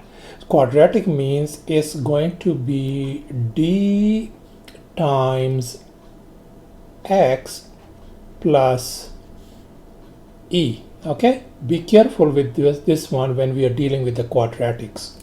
And our task is to find the values of constant a, b, c, d, and e. Now let's focus on the denominator on the left hand side. Whatever we see over here, x power 3 times x squared plus 3, I am going to multiply this thing across the board. So I'm going to go ahead and multiply x power 3 times x squared plus 3 on the first fraction on the left hand side. Likewise, x power 3 times x squared plus 3 for the first fraction. Likewise, x power 3 times x squared plus 3 and x power 3 times x squared plus 3, and finally x power 3 times x squared plus 3 across the board. And now we can see that this x power 3 cancels out with this x power 3 on the left hand side, and x squared plus 3 is gone with this x squared plus 3. So on the left hand side we are just left with 2x power 4 plus 2x power 3 plus 7x squared minus 3x plus 3 equals to, let's focus on this right hand side first fraction. As you can see, this x, one of the x's cancels out with x power 3, so we end up with a times x power 2 times x squared plus 3. And now we can see this x power 2 over here cancels out with this x power 3, only one x left over here, so we can write this one plus b times x and then x squared plus 3.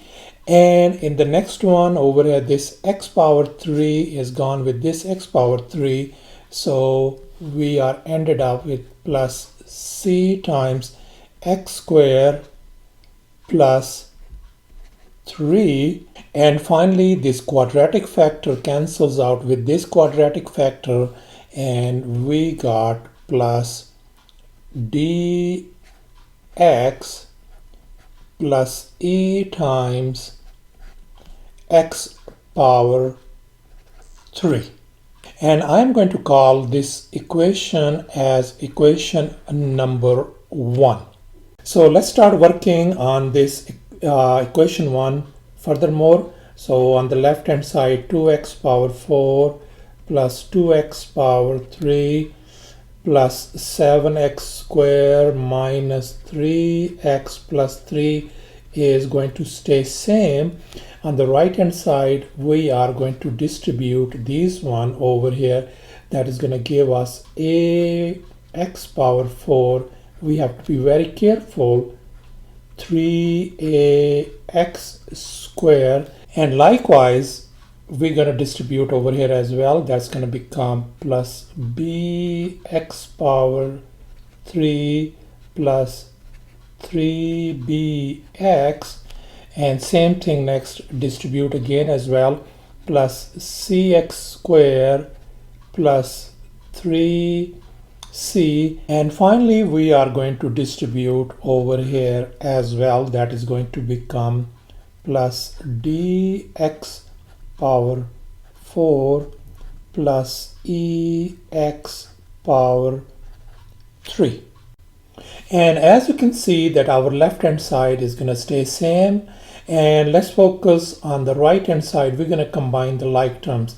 As you can see, we have ax power 4 and dx power 4. I can combine them and I can write them a plus d times x power 4. And next one is we have a bx power 3 and ex power 3. We are going to combine them together. I can write plus b plus e times x power 3. And now we are going to look at 3ax square and cx square. We are going to combine them together. That is going to become plus 3a plus c times x square.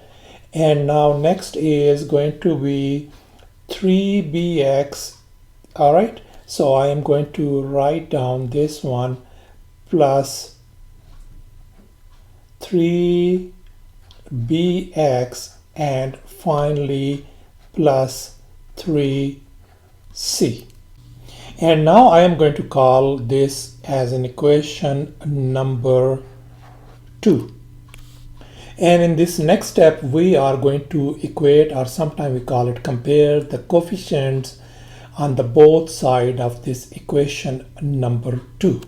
Let's focus on x power 4 over here. As we can see in this equation 2, on the left hand side, the x power 4 has two coefficients. On the right hand side, it is a plus d. I am going to equate them. I'm going to write down 2 equals to a plus d. And now let's take care of x power 3. So on the left hand side, the coefficient of x power 3 is 2, and on the right hand side is a b plus e. Let's equate them as well.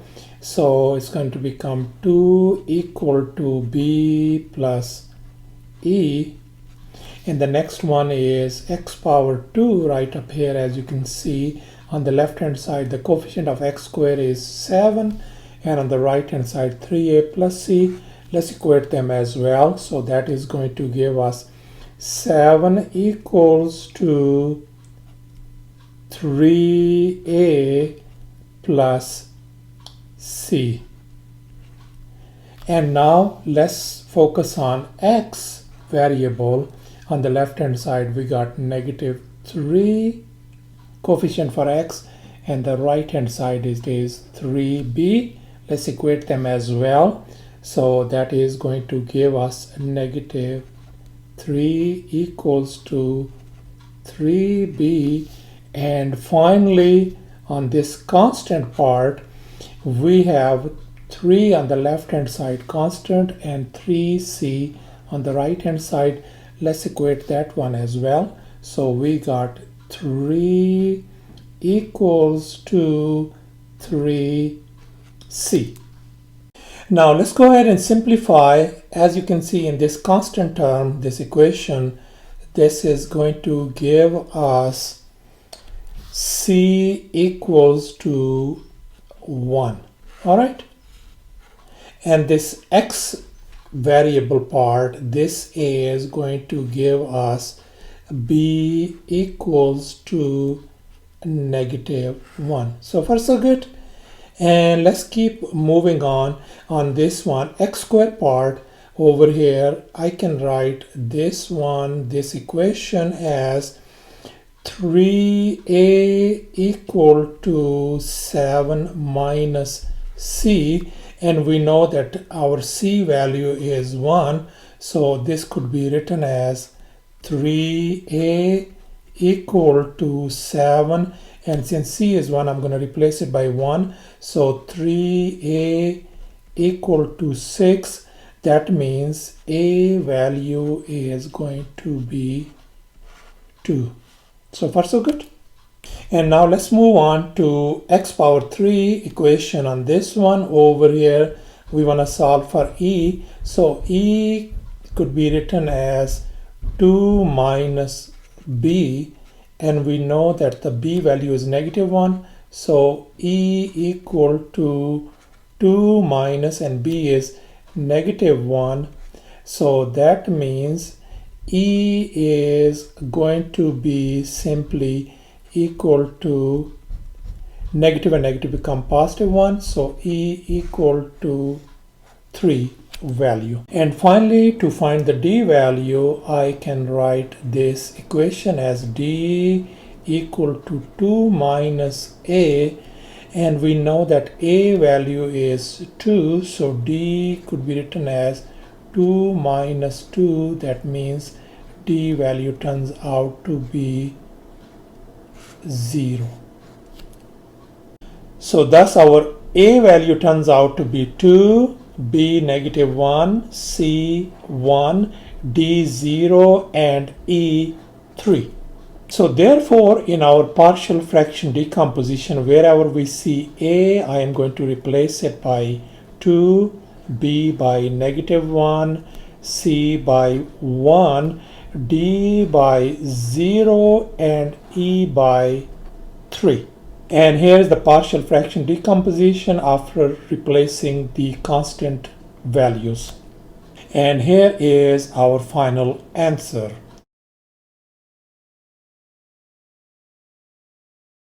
Welcome to Premath. In this video tutorial, we are going to find the partial fraction decomposition of this given rational expression, and this is our episode 23. Let's go ahead and focus on the denominator over here, x power 4 minus 1. As we can see that this binomial can be furthermore factored out. And as you can see that I have copied down this binomial over here, x power 4 minus 1. Let's go ahead and factor it out. Let me just show you how we're going to manipulate this x power 4. X power 4 could be written as x squared and then power 2, and then 1 could be written as 1 square. Now as we can see that we got the difference of 2 squares. So therefore we are going to use this fact, a square minus b square equal to a minus b times a plus b. So we are going to factor this one out using that fact, that formula. I can write this one as x square minus 1 times x square plus 1. So far so good. And now once again, this part over here, the one that I am going to put in a box over here, we are going to factor it furthermore. This could be written as this part only. This could be written as x square minus 1 could be written as 1 square. Once again, this is a difference of 2 squares, so we are going to use this fact once again. So let's go ahead and do that one, and that is going to give us x minus 1 times x plus 1. So far so good. And we are going to bring this one down as well. So this is x squared plus 1.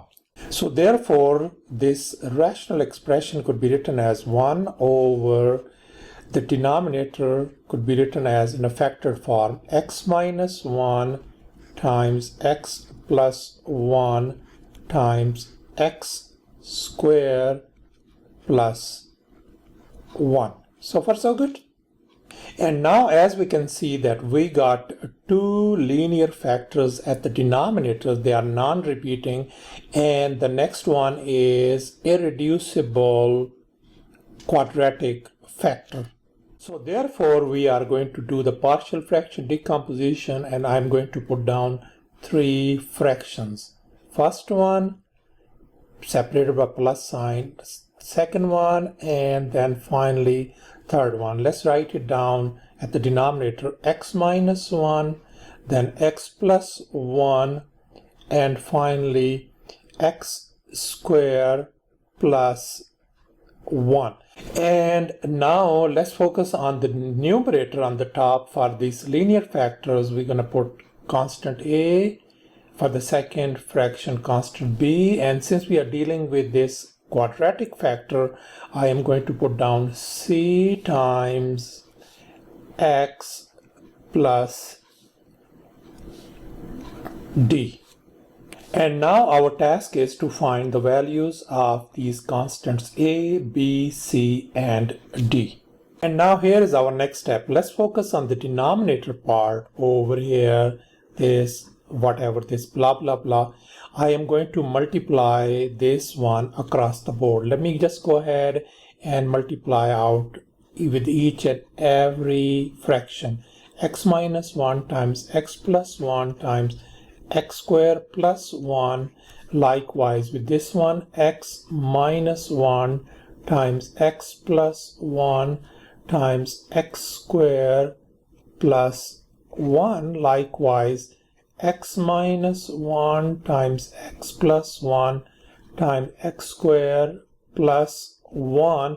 And finally, X minus 1 times X plus 1 times X square plus 1. So far so good. And now this X minus 1 cancels out with this X minus 1, X plus 1 is gone with this X plus 1, X square plus 1 is gone with this X square plus 1.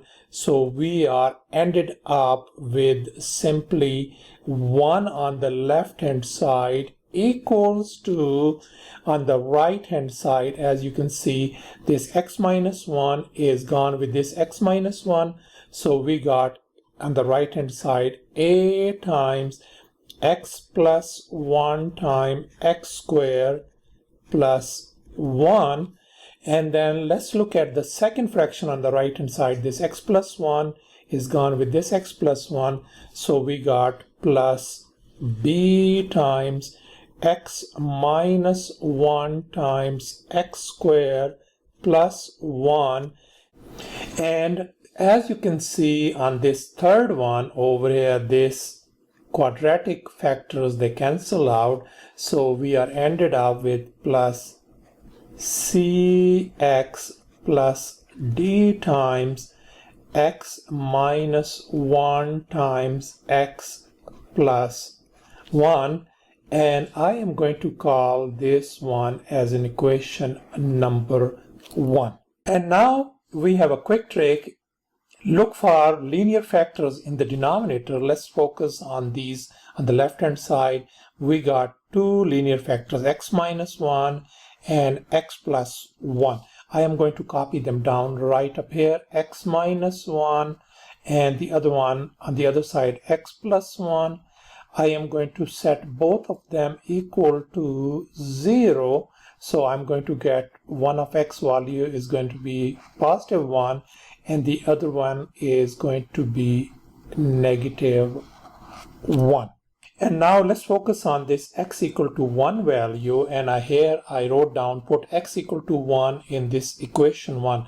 That means wherever we see X, we are going to replace it by 1. So let's go ahead and do that one. On the left hand side, we are going to put 1 equal to A time, I'm going to replace X by 1. So 1 plus 1 and times 1 square plus 1. And now let's focus on this X. When we replace this X by 1, 1 minus 1 is going to give us 0. 0 times, that means this whole term is going to become 0. Likewise, when we replace this X over here by 1, minus 1 is going to give us 0. 0 times this whole term is going to become 0 as well. So therefore, I am going to write down plus 0 and plus 0 as well. So let's simplify it furthermore. 1 equal to A times this is 2. 1 plus 1 is 2. 1 square is same as 1 plus 1 is 2. That is going to give us 1 equals to 4A. That means A is going to have a 1 over 4 value. And now let's focus on x equal to -1 value, and therefore I wrote down put x equal to -1 in this equation 1. That means wherever we see x, we are going to replace it by -1. So let's go ahead and do this one. So the left hand side, we're going to have a 1 on the left hand side equals to, let's look at over here, this a times, when I replace this x by -1 and then we have a +1, that's going to make it a 0. So that means 0 times this whole term is going to become 0. All right, so I'm going to write down 0 plus, and then we are going to put down this one over here, plus b times x being replaced by -1 and -1, and then we have -1 square plus 1, and then plus, and right over here once again this one, as you can see, when I replace this x by -1 and this is +1, that's gonna make it 0. 0 times this whole term is going to become 0. So I am going to write down +0 over here.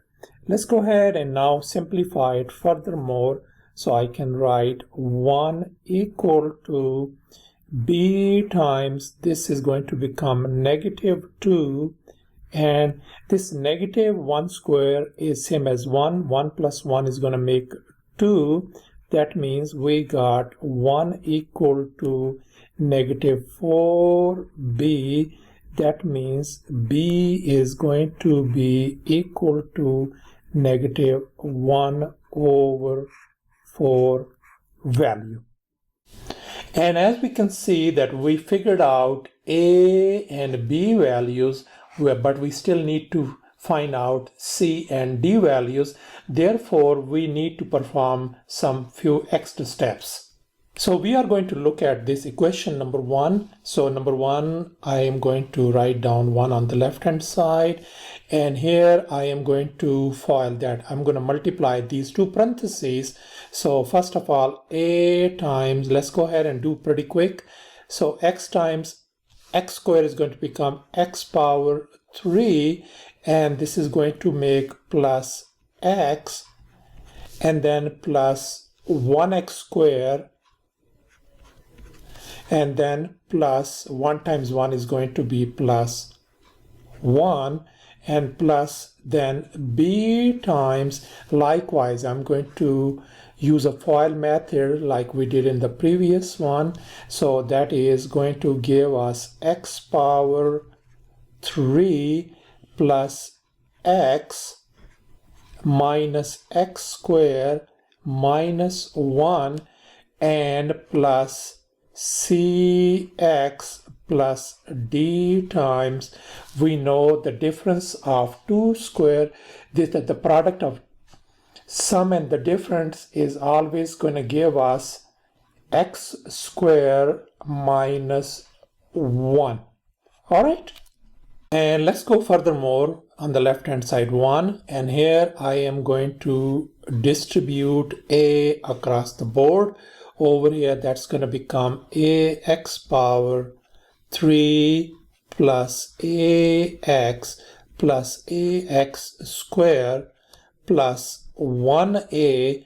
Likewise, I am going to do the same thing over here as well. That is going to give us bx power 3 plus bx minus bx squared minus b, and finally we are going to do cx times, this is going to give us plus cx power 3 minus cx, and likewise dx squared plus dx squared minus d. Now let's go ahead and combine the like terms on the right hand side. We still have a 1 on the left hand side. I'm going to leave 1 on the left hand side. On the right hand side is going to become a plus b plus c times x power 3 plus, for x squared is going to become a minus b plus d times x squared, and then for plus x part is going to become a minus a plus b, and then minus c times x, and finally for the constant is going to be a minus b minus d. And as we can see on the left hand side, x power 3, x power 2 and x terms are missing, so I can write this one as 0x power 3 plus 0x square plus 0x and then plus 1. And now in our next step, we are going to equate, or sometimes we call it compare, the coefficients on both sides of this above equation. So let's go ahead and get started. For x power 3 term on the left hand side, our coefficient for x power 3 is 0. On the right hand side, this is a plus b plus c. I'm going to equate them. I can write down 0 equal to a plus b plus c, and for the x squared term on the left hand side, the coefficient is 0. On the right hand side is a minus b plus d. I'm going to equate them.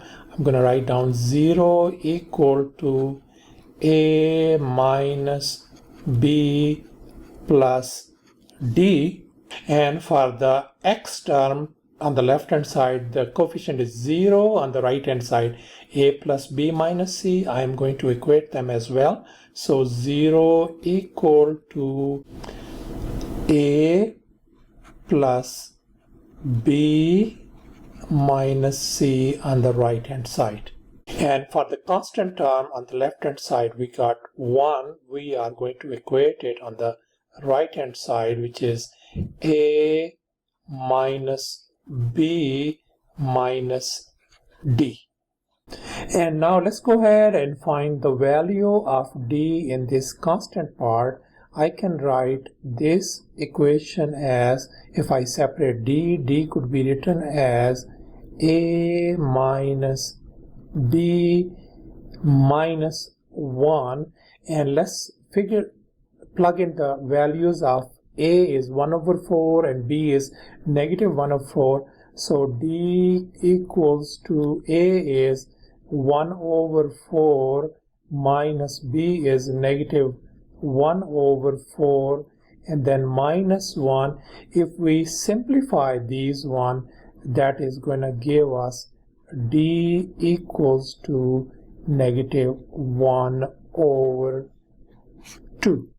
And now let's find the value of c in this x part, this equation. Let me write it down. So this equation could be written as, I can put c equal to a plus b, and we know that a is 1 over 4 and plus b is negative 1 over 4. And that means c is going to give us 0. So that's pretty much it. So thus our a value turns out to be a 1 over 4, b is negative 1 over 4, c equal to 0, and d is negative 1 over 2. So therefore, in our partial fraction decomposition, wherever I see a, I am going to replace it by 1 over 4, b by negative 1 over 4, c by 0, and d by negative 1 over 2. And here is partial fraction decomposition once A, B, C, and D has been replaced with their values. And here is our final answer. Welcome to Premath. In this video tutorial, we are going to find the partial fraction decomposition of this given rational expression, and this is our episode 24. And as you can see, the degree in the numerator is greater than the degree in the denominator. We call this an improper fraction. I will show you how to do this problem in two different ways. One with a long division and the other without long division. So let's go ahead and get started with the very first method with long division. And here is our rational expression. And here is the long division that we are going to perform. As you can see that this x squared minus 3x plus 2 is our divisor, and the divisor is going to be outside right up here. And this top on the numerator, x power 3 minus 7x squared plus 15x minus 7 is inside this shelter. It is called dividend. And I'm sure that you are familiar with the long division and how to perform it. Anyway, I am going to go slow to show you how we're going to do it. First of all, look at this x power 3 inside. I'm going to write down x power 3 right up here divided by this leading term over here, x power 2. And when we divide this thing, we are going to get x right up here. So this x is going to go on the top over here. And now we are going to go ahead and multiply this x across the board, and that is going to give us x power 3 minus 3x squared plus 2x. And now in the next step, we are going to change the sign. This is positive x power 3 becomes negative, and this negative becomes positive, and this positive becomes negative. And now we can see that this x power 3 and negative x power 3, this is gone. So we are simply left with negative 4x squared plus 13x, and I am going to bring this negative 7 down over here. And now once again, let's focus on this leading term right up here, which is negative 4x squared divided by the leading term over here is x power 2. And when we simplify it, we're going to get negative 4. This negative 4 is going to go on the top over here. Now we are going to multiply this negative 4 across the board as we did in the previous step. So that's going to give us negative 4x squared plus 12x minus 8. All right. And once again, we are going to change the sign. Positive become negative, negative become positive. So this negative becomes positive, this positive become negative, and this negative becomes positive. And now as you can see, these two are gone, and simply we ended up with x plus 1. And here is now our quotient on the top, remainder at the bottom, and this is our divisor on the left. So we can translate into this way right now. The quotient is going to be right here, then plus remainder divided by the divisor. So thus we have completed our long division process, and as you can see that this rational expression has been written in this far. As you can see, these are both same things. And now in the next step, we are going to do the partial fraction decomposition of this rational expression only. And now in our next step, we are going to find the partial fraction decomposition of this rational expression. So before we do the partial fraction decomposition, let's focus on the denominator over here, this quadratic, and we can see that this can easily be factored out. And let's go ahead and do that one. So this could be written as, we can write as, the denominator is going to be x minus 1 times x minus 2, and on the top x plus 1 is going to stay same. And now as we can see in the denominator, we got two linear factors. That means we are going to have two fractions separated by plus sign. The first one is going to be x minus 1, the other one is going to be x minus 2, and on the top, on the numerator, we're going to have a constant a for the first and constant b for the second fraction. And our task is to find the values of constant a and constant b. Now let's focus at the denominator, this part, x minus 1 times x minus 2. We are going to multiply this, whatever this stuff is, across the board. I'm going to multiply x minus 1 times x minus 2, likewise x minus 1 times x minus 2, and x minus 1 times x minus 2 with each and every fraction. And as we can see that these linear factors, they cross out with each of everyone, so we ended up with, on the left hand side, x plus 1 only. And on the right hand side, as we can see that this x minus 1 is gone with this x minus 1, so we ended up with a times x minus 2, and then as you can see this x minus 2 is gone with this x minus 2, so we got plus b times x minus 1, and I'm going to call this as an equation number 1. And here is our quick trick. Look for linear factor in the denominator, and as we can see, we got two linear factors in the denominator right up here, x minus 1 and x minus 2. I am going to copy them down right up here.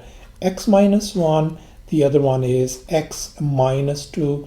I'm going to set both of them equal to 0, so that means we got x equal to 1 value, and the other one is x equal to 2.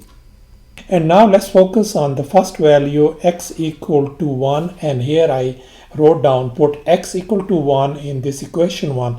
That means wherever we see x, I am going to replace it by 1. On the left hand side becomes 1 plus 1 equal to a times 1 minus 2, and then over here, as we can see, when I replace this x by 1 and 1 minus 1 is 0, means that this whole term is going to become 0. So therefore I'm going to put down 0 over here. Let's simplify. 2 equals to a times negative 1, that gives us a equal to negative 2 value. And now we are going to focus on x equal to 2 value, and here I wrote down, put x equal to 2 in equation 1. So let's go ahead and do that one over here. So this is going, left hand side is going to become 2 plus 1 equal to, and over here when I replace this x by 2 minus 2 is going to give us 0. So 0 means that whole term is going to become 0. So I'm going to write down 0 plus b times 2 minus 1. So if we simplify, 3 equal to b. All right, so our b value turns out to be 3. So thus our a value turns out to be -2 and b is 3. So therefore, in our partial fraction decomposition, wherever we see a, I am going to replace it by -2 and b by 3. And here is a partial fraction decomposition after we replaced the values of a and b. And here is our complete partial fraction decomposition. As you can see that this x minus 4 part is right up here, and the partial fraction decomposition of this rational expression turns out to be over here. And this is our final answer. And here is the alternative method without long division, and we are going to perform the partial fraction decomposition of this rational expression. So before we get started, let's focus on this denominator, and we can see that this quadratic can easily be factored out. So this rational expression can be written as the denominator is going to become x minus 1 times x minus 2, and the numerator is going to stay same. All right, plus 15x minus 7. Now, as we can see, we have a two linear factors in the denominator, so I'm going to put down two fractions separated by plus sign. The first one is going to be x minus 1, and the other one is going to be x minus 2, and then on the top is going to be constant a and constant b on the second fraction. And since we are dealing with the improper fraction, that means we are going to add a couple of more things. The other one is going to be c times x plus d. All right, just keep in your mind. And now in our next step, we are going to look at this x, the denominator x minus 1 times x minus 2. I am going to multiply across the board this stuff, x minus 1 times x minus 2, and over here x minus 1 times x minus 2 across the board, and here x minus 1 times x minus 2, and here I am going to multiply this one with x minus 1 times x minus 2. And here we can see that x minus 1 is gone with this x minus 1, and x minus 2 cancels out with this x minus 2. So we are ended up with only x power 3 minus 7x squared plus 15x minus 7 equals to, on the right hand side, this x minus 1 is gone with this x minus 1. So we got a times x minus 2. Likewise, next one is going to be x minus 2 is gone with this x minus 2. So we got plus b times x minus 1. And finally, this part over here, I am going to write down cx plus d times this whole thing, x minus 1 times x minus 2, and I am going to call this one as an equation number 1. And now our task is to find the values of a, b, c, and d. Now here is the quick trick. Look for linear factors in the denominator, and as we can see, we got two linear factors, x minus 1 and x minus 2. I am going to copy them down right up here, x minus 1, and the other one is x minus 2, and I am going to set both of them equal to 0. So that means one of the value is going to be x equal to 1, the other is going to be x equal to 2. Now let's focus on x equal to 1 value. Therefore I wrote down put x equal to 1 in this equation 1. So that means wherever we see x, we are going to replace it by 1. So this left hand side is going to become 1 power 3 minus 7 1 square plus 15 times 1 minus 7 equal to a times 1 minus 2. And here, as you can see here, this, if I replace x by 1, 1 minus 1 is going to become 0. 0 times this whole thing is going to become 0. Likewise, when I replace this x by 1 and this minus 1 is going to make it 0. So 0 times this whole thing is going to become 0 as well. So I can write therefore 0 plus 0. And on the left hand side, if we simplify, that's going to give us 1 minus 7 plus 15 minus 7 equal to a times negative 1. And if I simplify the left hand side, that is going to give us 2 equals to negative a.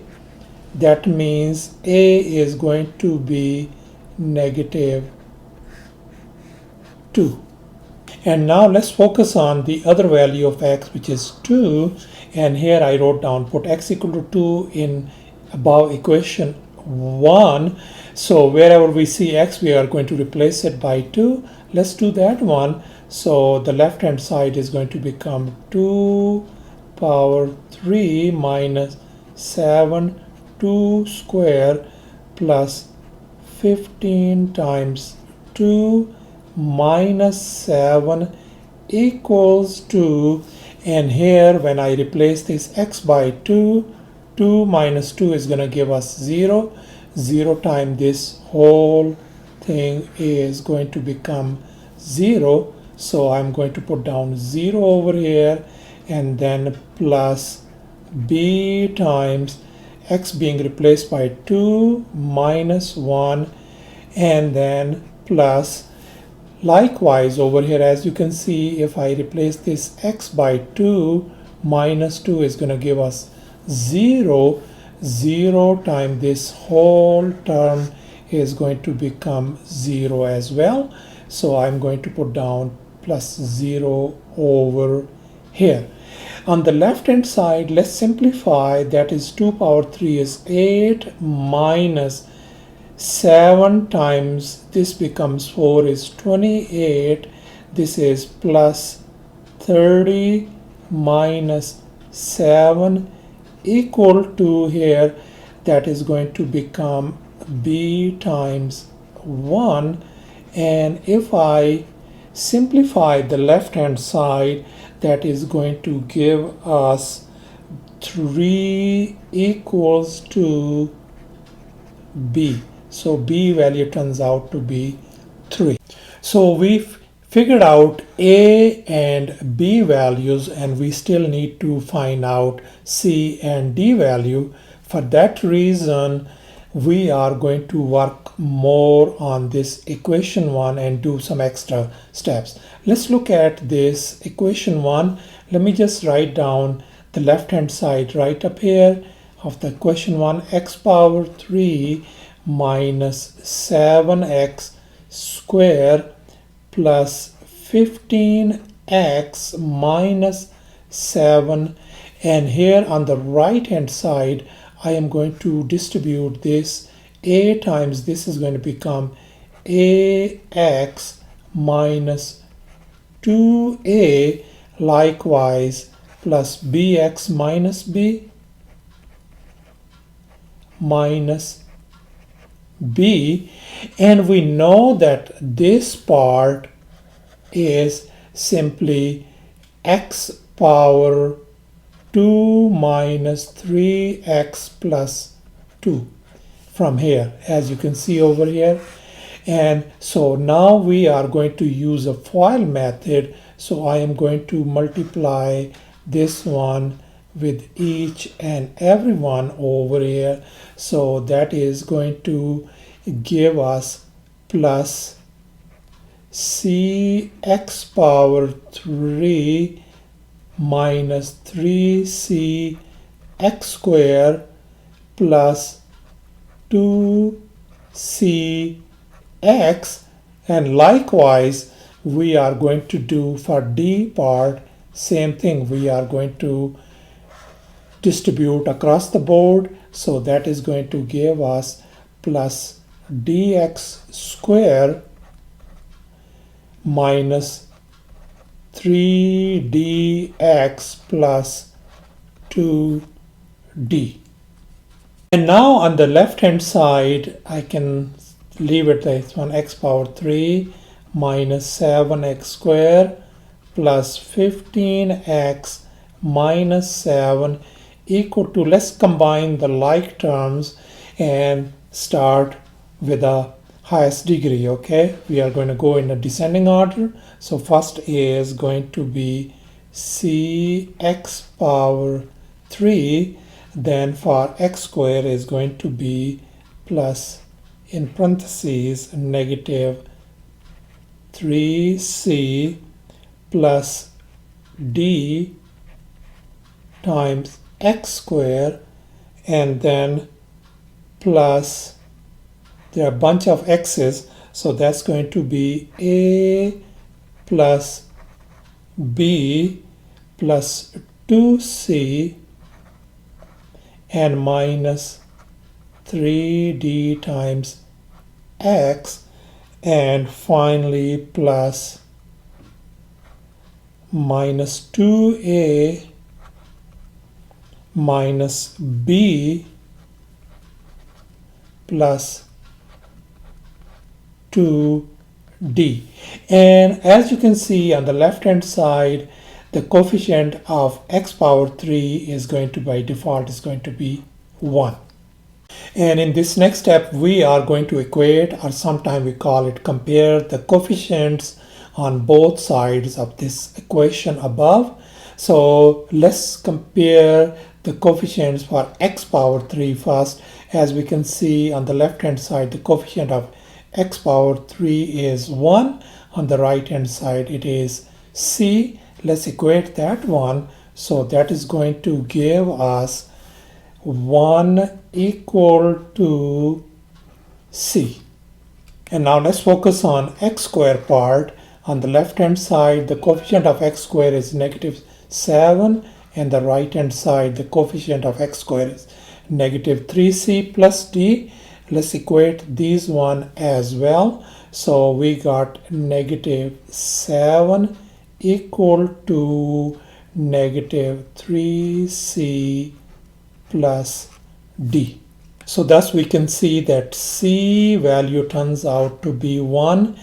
And here we can easily find the value of d by just plugging in c equal to 1. So negative 7 equal to negative 3 times 1 plus d. So that is going to give us negative 7 equal to negative 3 plus d.